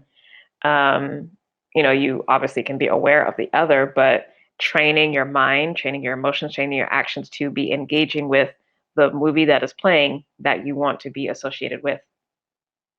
Oh, the library. I actually don't have a library card because I actually buy the books I want to read. Like if I actually want to read something, I buy it because I want it.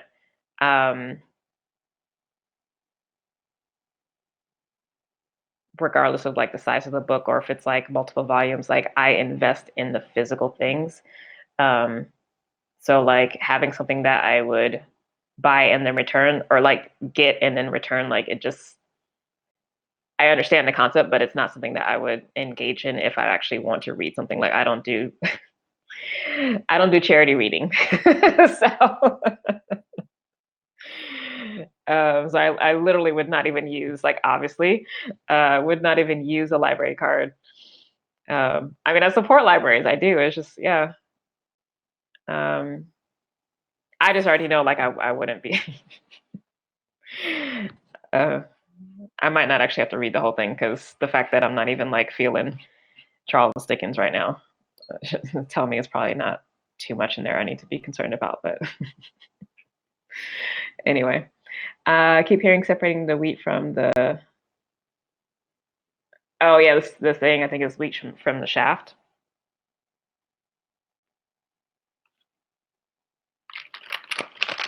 And it's just the difference. But this is where this control mechanism is going to come in, because we're going to want the other experience to be in alignment with what we want. And if we don't learn how to let something else be what it is without getting ourselves up in arms about it, we're going to have a really tough year next year. I'm fine with staying in my own lane. I'm not looking forward to it because I feel what happens. So I know I'm going to feel a lot of the frustration and things, and that's what I'm not looking forward to. Okay.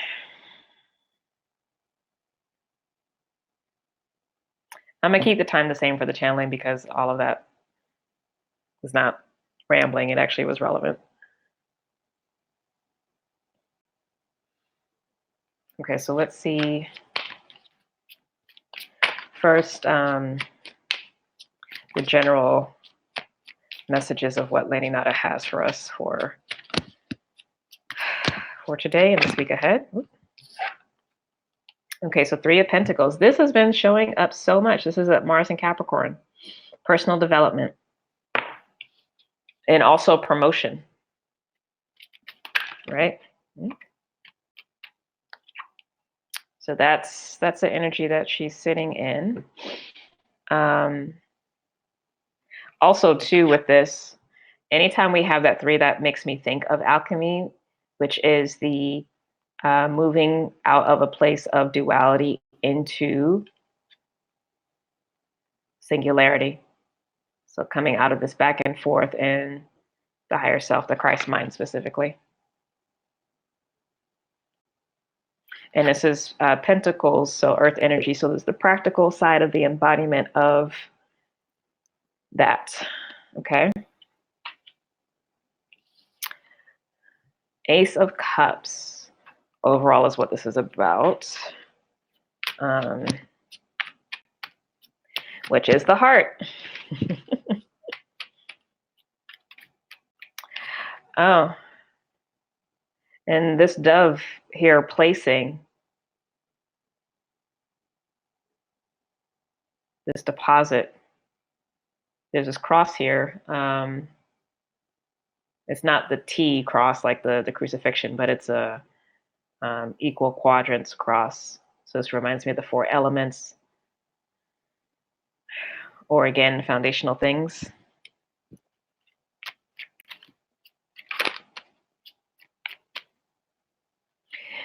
And normally there's a sense of like the divine handing us this cup, but this actually feels like us handing the cup of our heart and allowing the divine, the Holy Spirit, to make a deposit in our cup.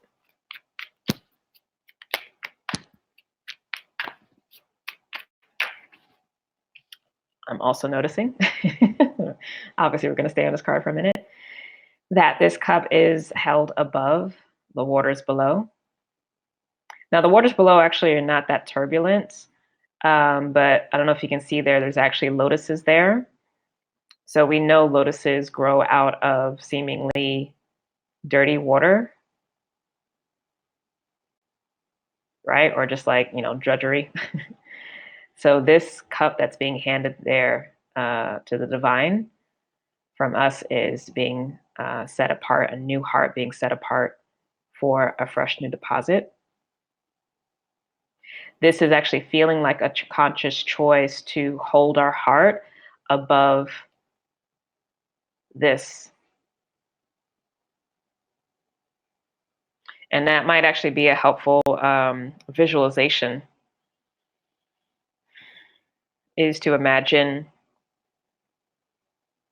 the turmoil or blocked feelings or emotions that may be had, and the holding of a cup above that. It's not even that those turbulent emotions go away, because it's still important. And if you notice, the overflow from this new heart is pouring down and purifying what's here. So it's a separation to heal this, but also not miss this. So this new heart stands in the gap, this new heart that we are developing and stabilizing, honestly, for this next stage, is between the lower heart, if you will, and the heart of God. And we are allowing the deposit from the heart of God by way of the Holy Spirit to strengthen this heart, develop it, take you on the journey from going from the 1 to the 10, right? And from this overflow here, allowing that to then cascade and to shift the lower emotional waters. Now, what's interesting, what's coming through with this too, listen, I'm gonna be on this car for a minute. Hello, folks coming just in. If you haven't already, like the channel and like this video, and now subscribe to the channel. Another thing that I'm getting with this is this cup, this new heart that we have, and it's already in place, right? Because we're already in a new soul trajectory. So this is our actual new heart. It's not being developed. It already was developed last fall when the Cosmic Mother Star Dragon energy came in. This is the new cup. This is the new heart. So it's already in play.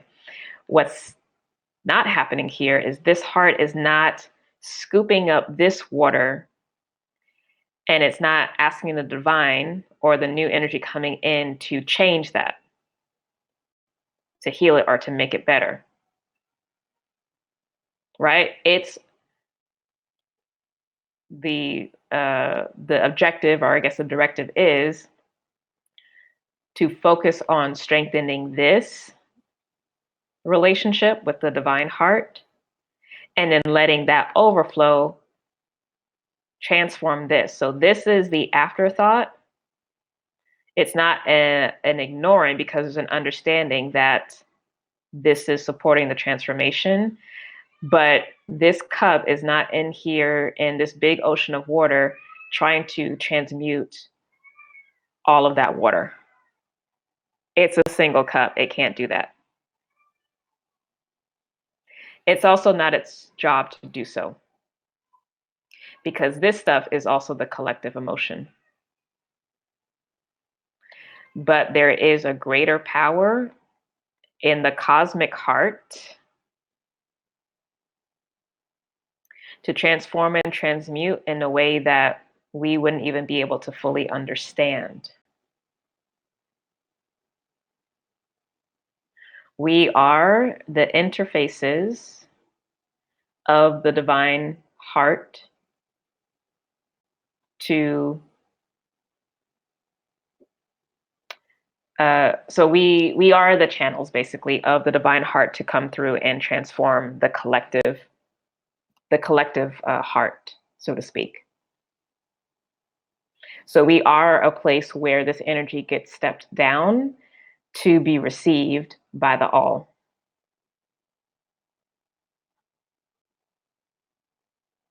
And our interface, meaning our lives, our humanity, our specific lights, frequencies, tones, personality, experiences, provide its own unique combination for the collective. And this is what I was also referring to earlier too, about the call to my Lightworker or the Lightwork Incubator. It's not mine. I'm stewarding it, but it's not mine. Is because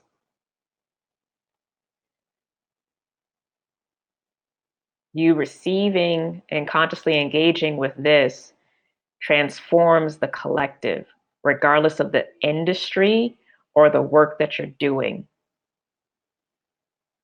Because it's one more place where the cosmic heart can come through.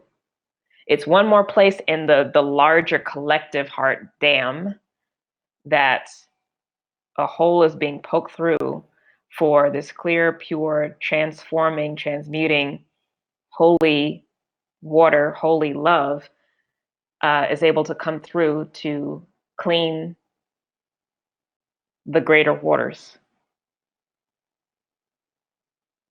So as always, and you all know I say this, your heart, your life, your path, and your connection to the divine is always, always, always most important, first and foremost. And then whatever you have extra, you can take that action to the external. But this is actually what ultimately changes things. Truly. Or I'll actually say transform as opposed to change, because change can, it can look different on the outside, but the root hasn't changed. This is about root collective change. But it requires holding the new heart up and asking for that light to fill there. Yeah.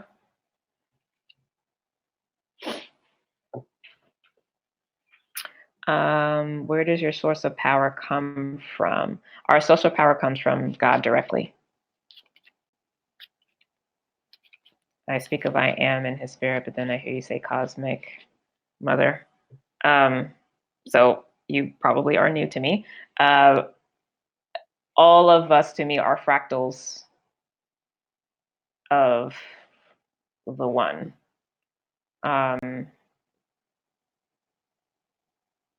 So cosmic mother is just a term referring to the sun at the center of our Milky Way galaxy, but that is also still just a fractal. Just like our sun, just like our souls are, we are many suns. But all power comes from, for lack of a better word, God, or as I prefer, that which has no name.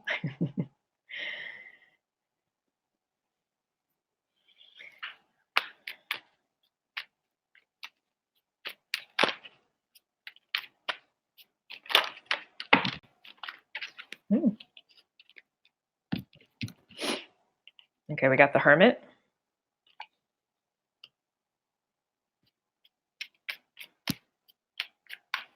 Also, what's coming through in response to your comment, the idea of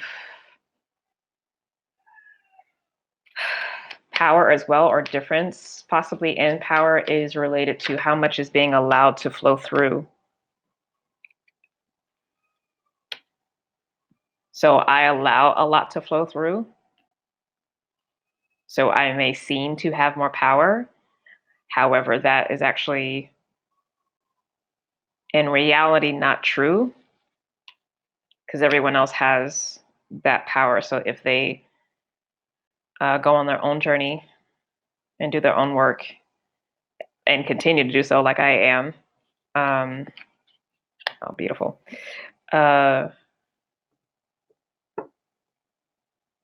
The external expression of power might be more recognized, but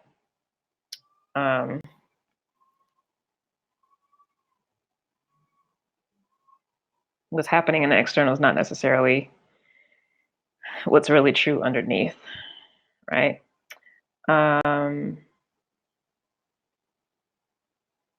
He said his name, but I think I understand. But I understand what you're saying. Thank you.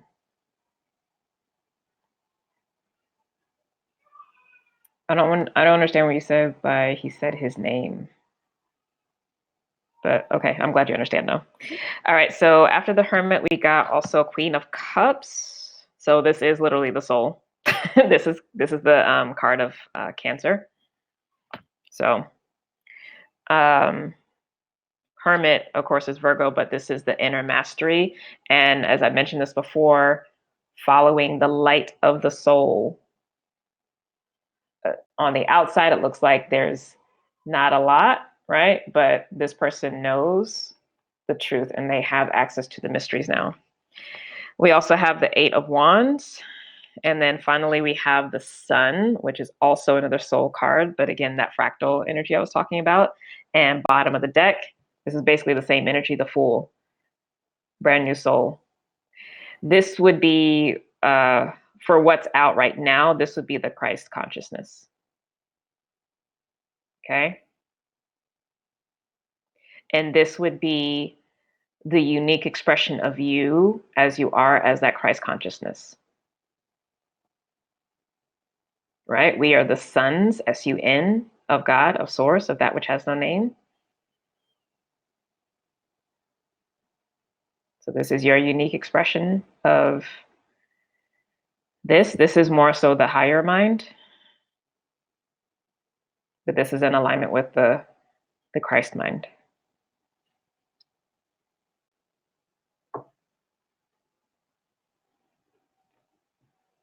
Am I taking questions today? You can ask. I don't know if I will at the end, but go ahead and put it in. And if I can, I will. I just ask that they are specific. If you're new to me, just know general questions I'm not really a fan of, unless you really just want a general check-in. But if you do have a specific request, please provide as much details as possible and ask something specific.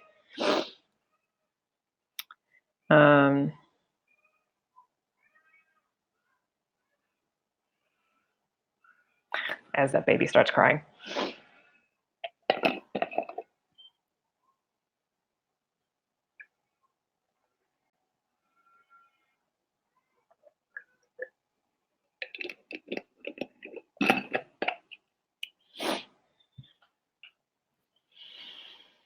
All right, 1 second. I love all those messages that just came through on that Ace of Cups, though.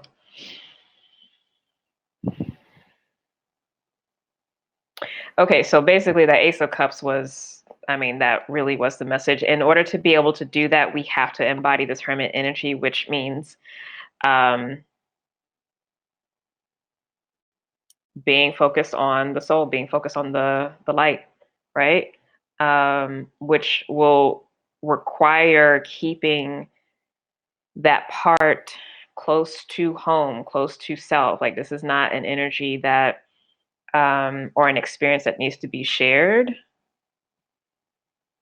right? Because we are just at this first cup. So this needs to be protected. And it requires blocking out extraneous external distraction, because there's already enough internal distraction that we're all dealing with. And know you already feel this and have been feeling it, right? Since the autumn equinox. This is a lot of personal mastery. And this is this Mars cycle. I talked about this before with the Mars cycle video.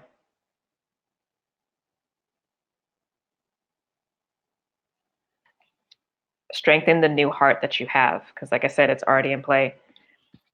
It's already in play. The soul is already protecting it. You see her holding this, literally the Ark of the Covenant in her hands. That's this new heart. Every new heart, because obviously there will be continual new hearts. Every new heart is a new Ark of the Covenant.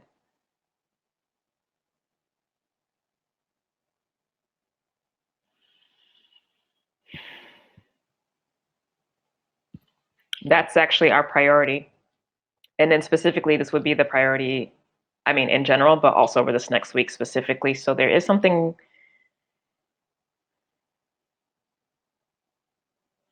this next week leading, honestly, till the end of November, because of this very specific incubation period that we're in with this water kite. But there's a lot that is happening. There's so much that is coming in. And I don't know if you guys have been seeing this or feeling this, like new opportunities popping up out of nowhere, new connections popping up out of nowhere like this. Y'all, I'm seeing it in my life, and I'm not even like talking about most of it, just because, again, making moves in silence, keeping shit to myself. regardless of whether certain things pan out or not, like just, yeah, but we're good. And if we really tap in deeply and really sit in this energy, like we know we're good. This sun is literally the light in here, right? We know that we're good.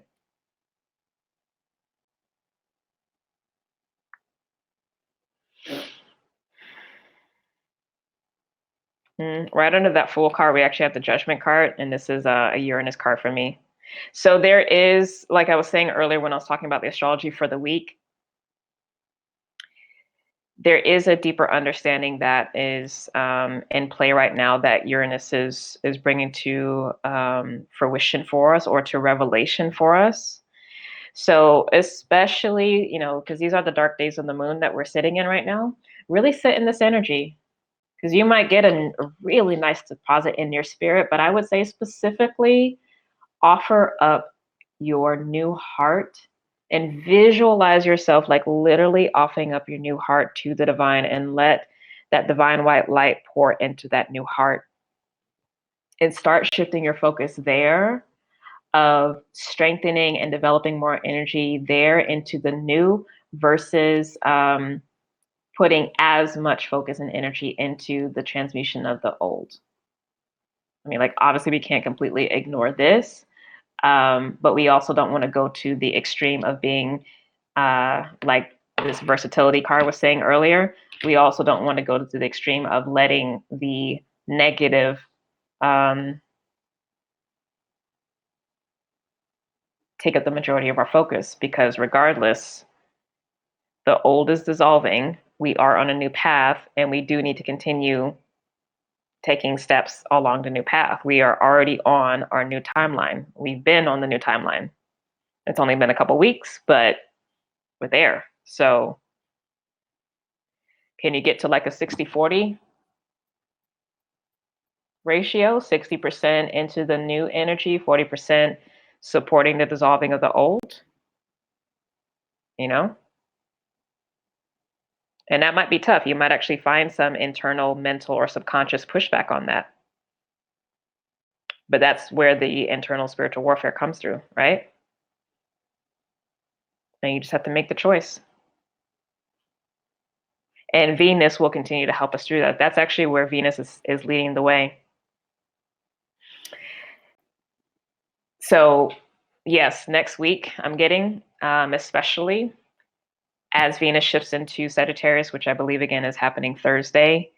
Sagittarius is the archer. She is leading the way. So that, I think, is definitely when we get into that couple weeks transit, we will have an easier time of leaning more into the 60%, investing in the new, and in the Mercury retrograde, and that Scorpio will help us to deconstruct and dissolve the 40% of the old. But remember, they're actually having a beautiful conjunction right before that retrograde, and the shift into Sagittarius happens on next week on the 30th. So you can hold and set the intention for that these next couple of weeks of that 60-40 transit, or 60-40 dynamic in your own life, and let that help you lead the way through this process. Because then when Mars shifts into Scorpio, that's also going to help with the transmutation as well too, of the old. It's going to really help to root out, because there's going to be an awareness now of what's available at this next stage to be released as the heart is strengthened. And I do want to check in to see, like, if we do this, not if, because I know we will, but as we do this work over this coming week, and also for the coming weeks of November, where our heart space is going to be as we enter into December. Because in December, Jupiter is going to shift into Capricorn. In November, Neptune goes direct. Jupiter soon actually is going to be shifting out of its post-shadow period in Sag. So I think once it gets past 24 degrees, it's going to be in brand new territory in Sagittarius. So, Venus and Jupiter both in that forward moving energy is going to be really nice. And I believe there actually is a conjunction of those two towards the end of November. I have to look at the astrology though, but yeah, so it's leaning more towards the 60, right? So we'll be good. We're going to have that support. We're not done yet with the 40%, but more of it is this light. So I think we're going to get a nice boost as we head into this new moon on Monday and that sun opposite Uranus.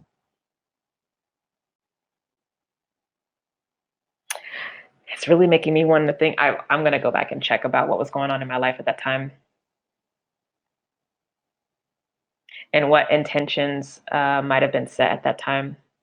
Because I feel like I was actually doing ceremony and, Lady Nada talking about ceremonies and magic, but I believe I did ceremony. I did ceremony for the lunar month of Aries. And then I did ceremony for the lunar month of Taurus. So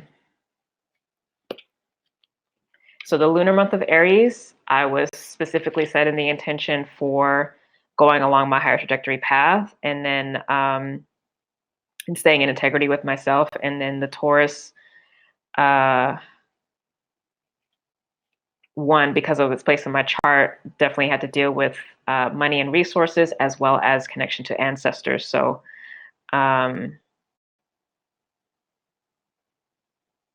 and just general and relationships too.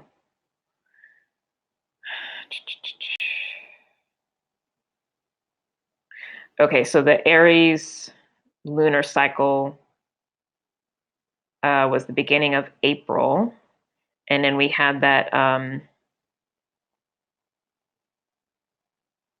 sun opposite sun conjunct Uranus that third week of April. And then the Taurus lunar cycle began at the beginning of May. That was a really powerful corridor. I'm remembering that now.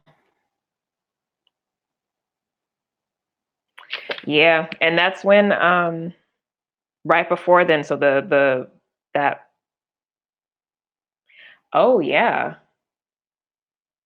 That new moon in Aries, when I did that Oracle talks, that's when the messages came through about the timeline jump, the timeline shift, and what was going to be panning out over the next 3 to 6 months. So this might be a good time to go back and rewatch that to help you remember where you were sitting in your life around that time or about to step into with that message. I will definitely make it a point to link that in the description box below when this is finally uploaded so that you can go rewatch it. Because it was a powerful message and it like literally denoted what was coming through. So it's going to be interesting to see. Yeah. Because I know I was working in the spirit. I was like, listen, what we're not going to do is perpetuate the same shit. So, and here we are. And here we are. I feel like I missed, will David and I ever meet again? Will it be romantic? Let me just check in real quick for a second. Flower. First of all, will you ever meet again? Ah.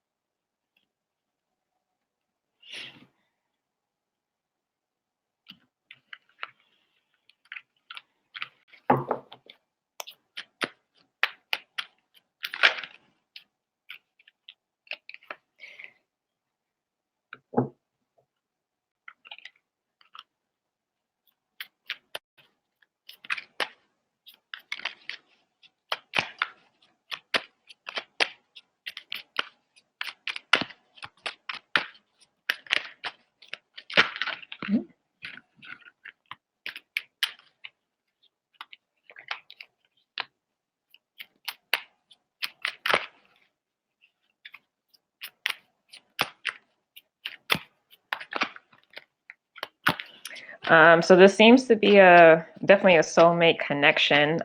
This person that you're talking about embodies actually more of the divine feminine energy. You embody more of the divine masculine. Because of that, yeah, this is definitely a divine union slash potential, I say potential, twin flame dynamic.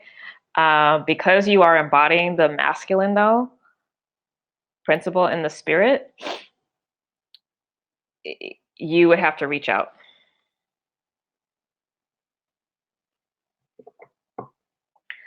In terms of when,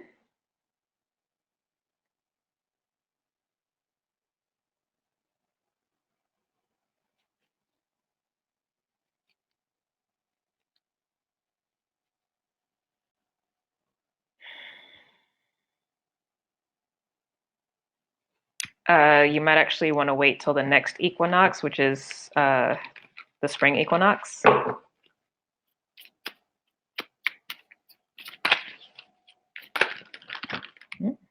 All right, I need clearer information, please.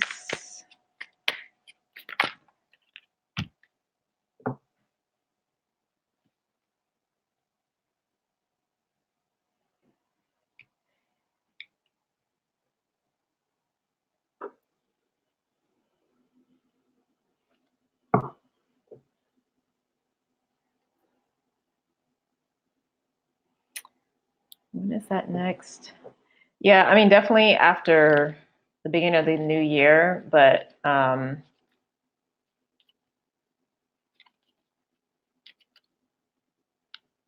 possibly summer next year.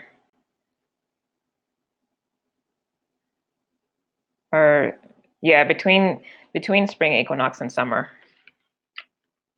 Okay. But yeah, you are embodying the masculine principle, so it would be on you to actually make that connection or to reach out. It's not going to be on that person, FYI. You, for right now, I mean, I'm not doing a full-fledged reading, but based off of that, you would actually be the masculine player. So yeah, you would have to pursue.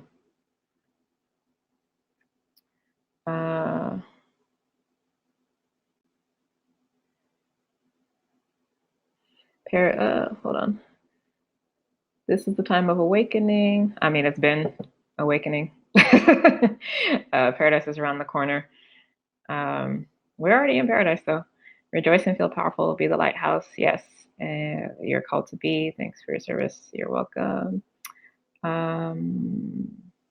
May 4th was a huge ceremony day for me. Wow. Yeah, that was definitely a huge ceremony day specifically because that was that ancestral energy.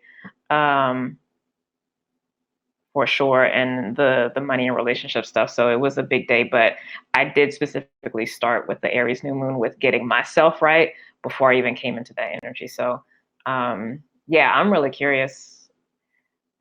Change your life quickly, Nick.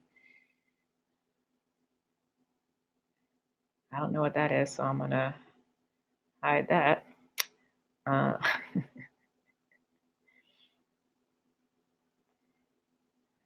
let's see. Hi, Jynnette. So happy to have met your beautiful soul at the workshop last Saturday. Oh, hi, Diane. You're welcome. And welcome to the live stream. Yay. That's awesome. Great to see you etherically. May I ask which transit over the next 2 weeks I should focus on for scheduling my job evaluation review? Hoping to tune in during a period when I'm not going to kill anyone.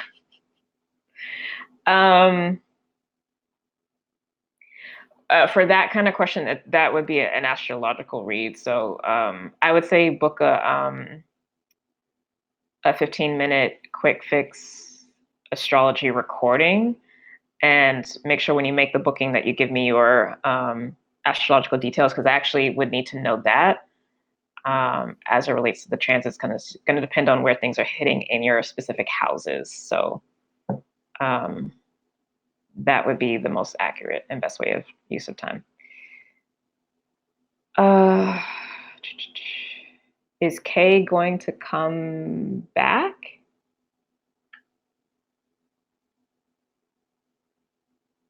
I'm going to need more than just a letter for a person. Y'all got jokes, like real talk.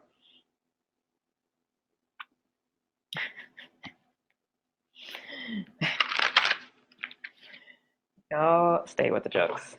Kenroy. Open heart, y'all. Open heart.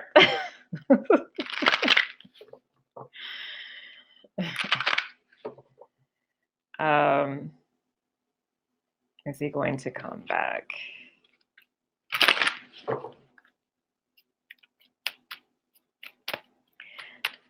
And for folks who are new to me, just so you know, I do not in any way, shape, or form maintain the idea that we have one twin flame. You do not have one twin flame, you have multiple.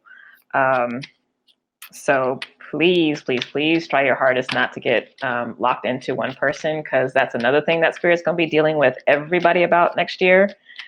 A lot of the twin flame community is, I mean, they've already been going through, but they're really about to go through it, because these ideas that have been maintained are not based in reality. Just real talk. A lot of what has been there has come out of people's pains and wounding and projection onto idealized relationships, and that's not the actual reality.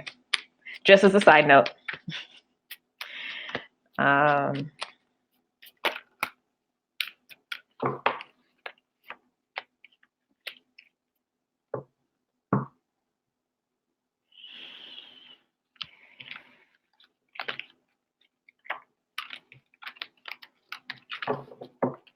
All right, so there's some massive healing that is needing to happen for UL.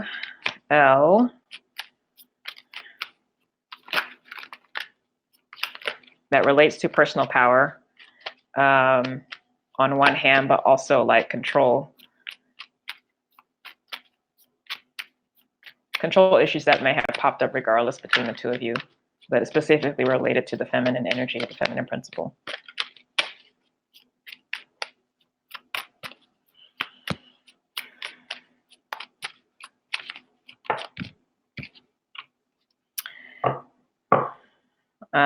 So this is a soulmate.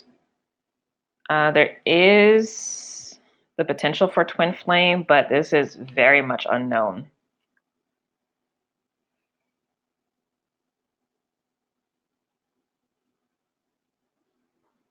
Like flat out unknown. But my concern is here, this moon card, but it's on your side of things, not the other person. Let me see if I can get information about this specifically. You go to my website, Inner Sun, I'll type it in right now. And I do actually need to run in a few minutes because I need to prep for, there's my website. If you go to the book a session tab, it'll be at the top of the page.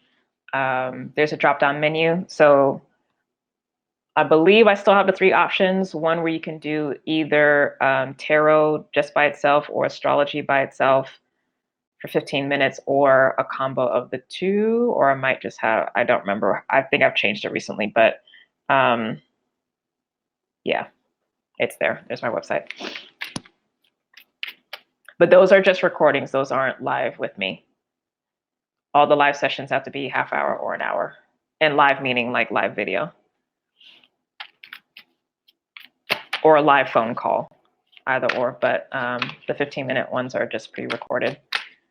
But please, please, please be specific about the situation. Give me as much information as possible.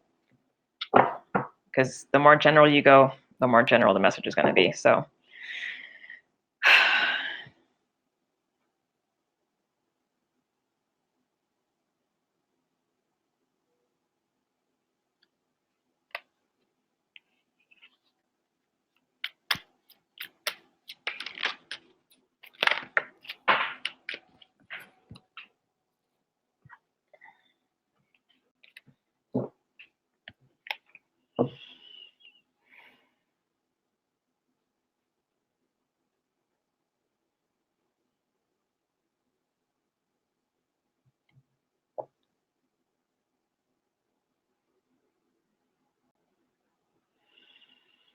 Well, there is some balancing out that's happening, some karmic balancing out that's happening.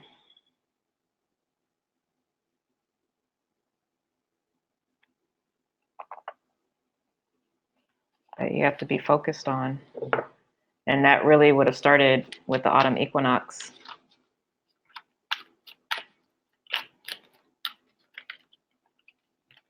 Which is the focus on the self, yeah, and getting your life together. Practically. Getting yourself to a place where you need to be practically.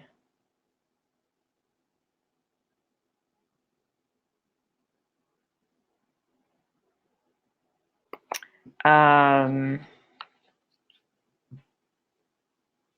whatever your soul is telling you to focus on is what you actually need to focus on.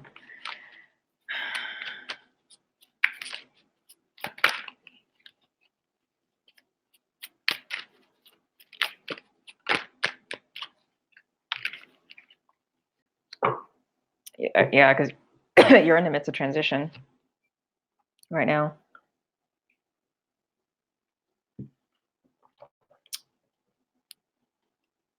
So this seems to be more of a matter of like, when you focus on what the soul is needing you to focus on, you're going to be at the level that you need to be. And it's really going to be up to, it's going to be seen, because that first card that came out was earlier was the mystery card. It's like, your responsibility is to do your work. They need to do their work. Depending on where you are transforming into will determine whether or not it's appropriate for you both to be in each other's picture. Right? But right now there's a hold on you because you need to focus on things that you need to be focusing on. And that energy is not going to shift until that work is done. Which offers the best prospect for my path, a part-time job and focusing on my business, or a full-time job focusing when I can?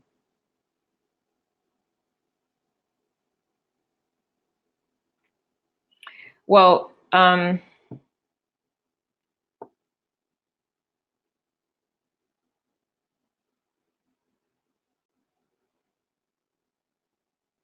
don't understand the assumption of, like, you're going to focus on the part-time or on the business regardless. But there's a sense that I'm picking up is that, like, if you do the part-time job, that working on the business with that, focusing on it when you can, it's just like, well, that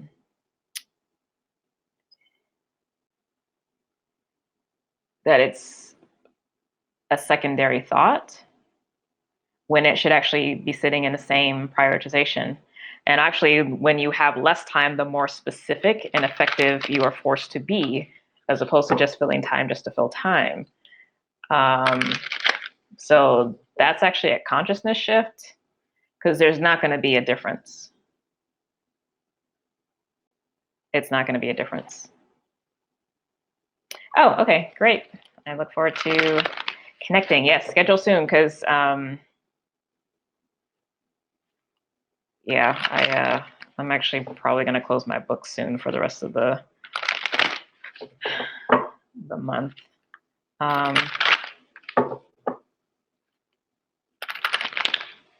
One offers more time as I have a family, and as a therapist, it is draining.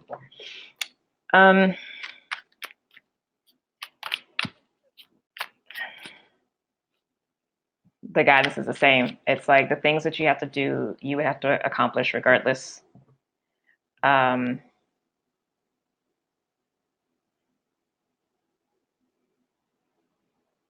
Less time is going to make you focus on what's actually going to give you a practical return on investment, whereas more time is going to create the propensity for having a big to-do list and not necessarily moving forward. It's still a mindset shift.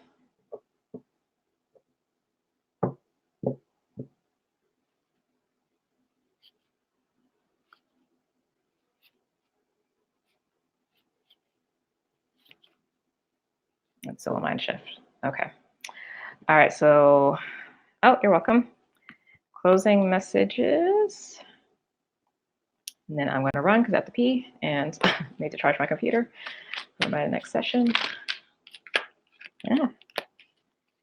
I'm not going to use this for closing. 1 second.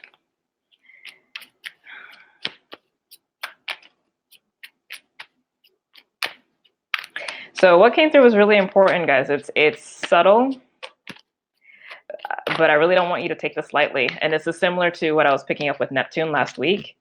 This is some mastery level-ish we're on. I mean, we're in the Mars cycle of mastery, right? Virgo, that Hermit energy came up, but that's what this is. 7 of Pentacles. Yeah, we're already in a place of mastery. We're not starting over from scratch. What comes after this is the 8, 9, and 10.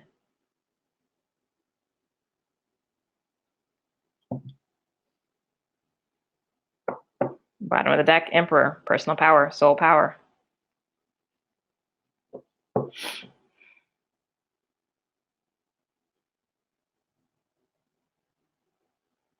But remember, we're still in this time of assessing. So 60% creation of the new, 40% dissolving of the old. That will help us make the best use of this energy moving forward. All right, y'all, I love you so much. Book a session on my website, andersonalchemy.com, if you'd like to do so. I highly recommend booking a 2020 astrology forecast. All right, it's a lot of information. I'm not going to lie. However, you do get to download the session and have it through the entire year, because every person who's done a 2020 forecast with me, whether it's been tarot or astrology, although I do definitely recommend the astrology, but anyone who's done a forecast with me, they tell me like they literally reference it throughout the time, and having the information about when certain changes are going to be happening has been very important or helpful for planning and things like that. So book that, please, sooner rather than later, because I don't know how, at the moment, how December is going to be, what all may or may not be going on. If I have a lot going on, I might not be able to do sessions. But if I don't, then I will. But again, like, don't wait. Because really, like, I mean, spiritual new year began with autumn equinox, but like a lot of the practical new energy for the new year is going to be Christmas Day, because we're having a new moon solar eclipse in Capricorn on Christmas Day. So that's the new year. And then in January, just so you know, that second weekend of January, the 10th, 11th, and 12th, we have the full moon eclipse, and I believe that's going to be in Cancer. And it's also the weekend where we have the conjunction with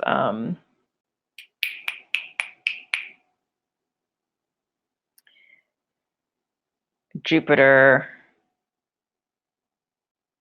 No. Is it Jupiter and Saturn? No, it's not happening that fast. Oh, it's a Saturn-Pluto conjunction. That's what it is. I was like, I'm missing something. It might actually be a Sun. It might be a Sun, Saturn, Pluto conjunction. I'll have to go back and double check. But yeah. All right, guys. Sign up for the incubator. All the details are on the website, Lightworker Incubator. Sign up. It's going to be amazing. And not just because I'm saying it, so like it's going to be amazing. So sign up. Preferably for that first session instead of the second one, because the second session we're already going to be in the energy. So you definitely want to be on the high, getting into the craziness of the second half of the year. But anyway, love you and see you soon.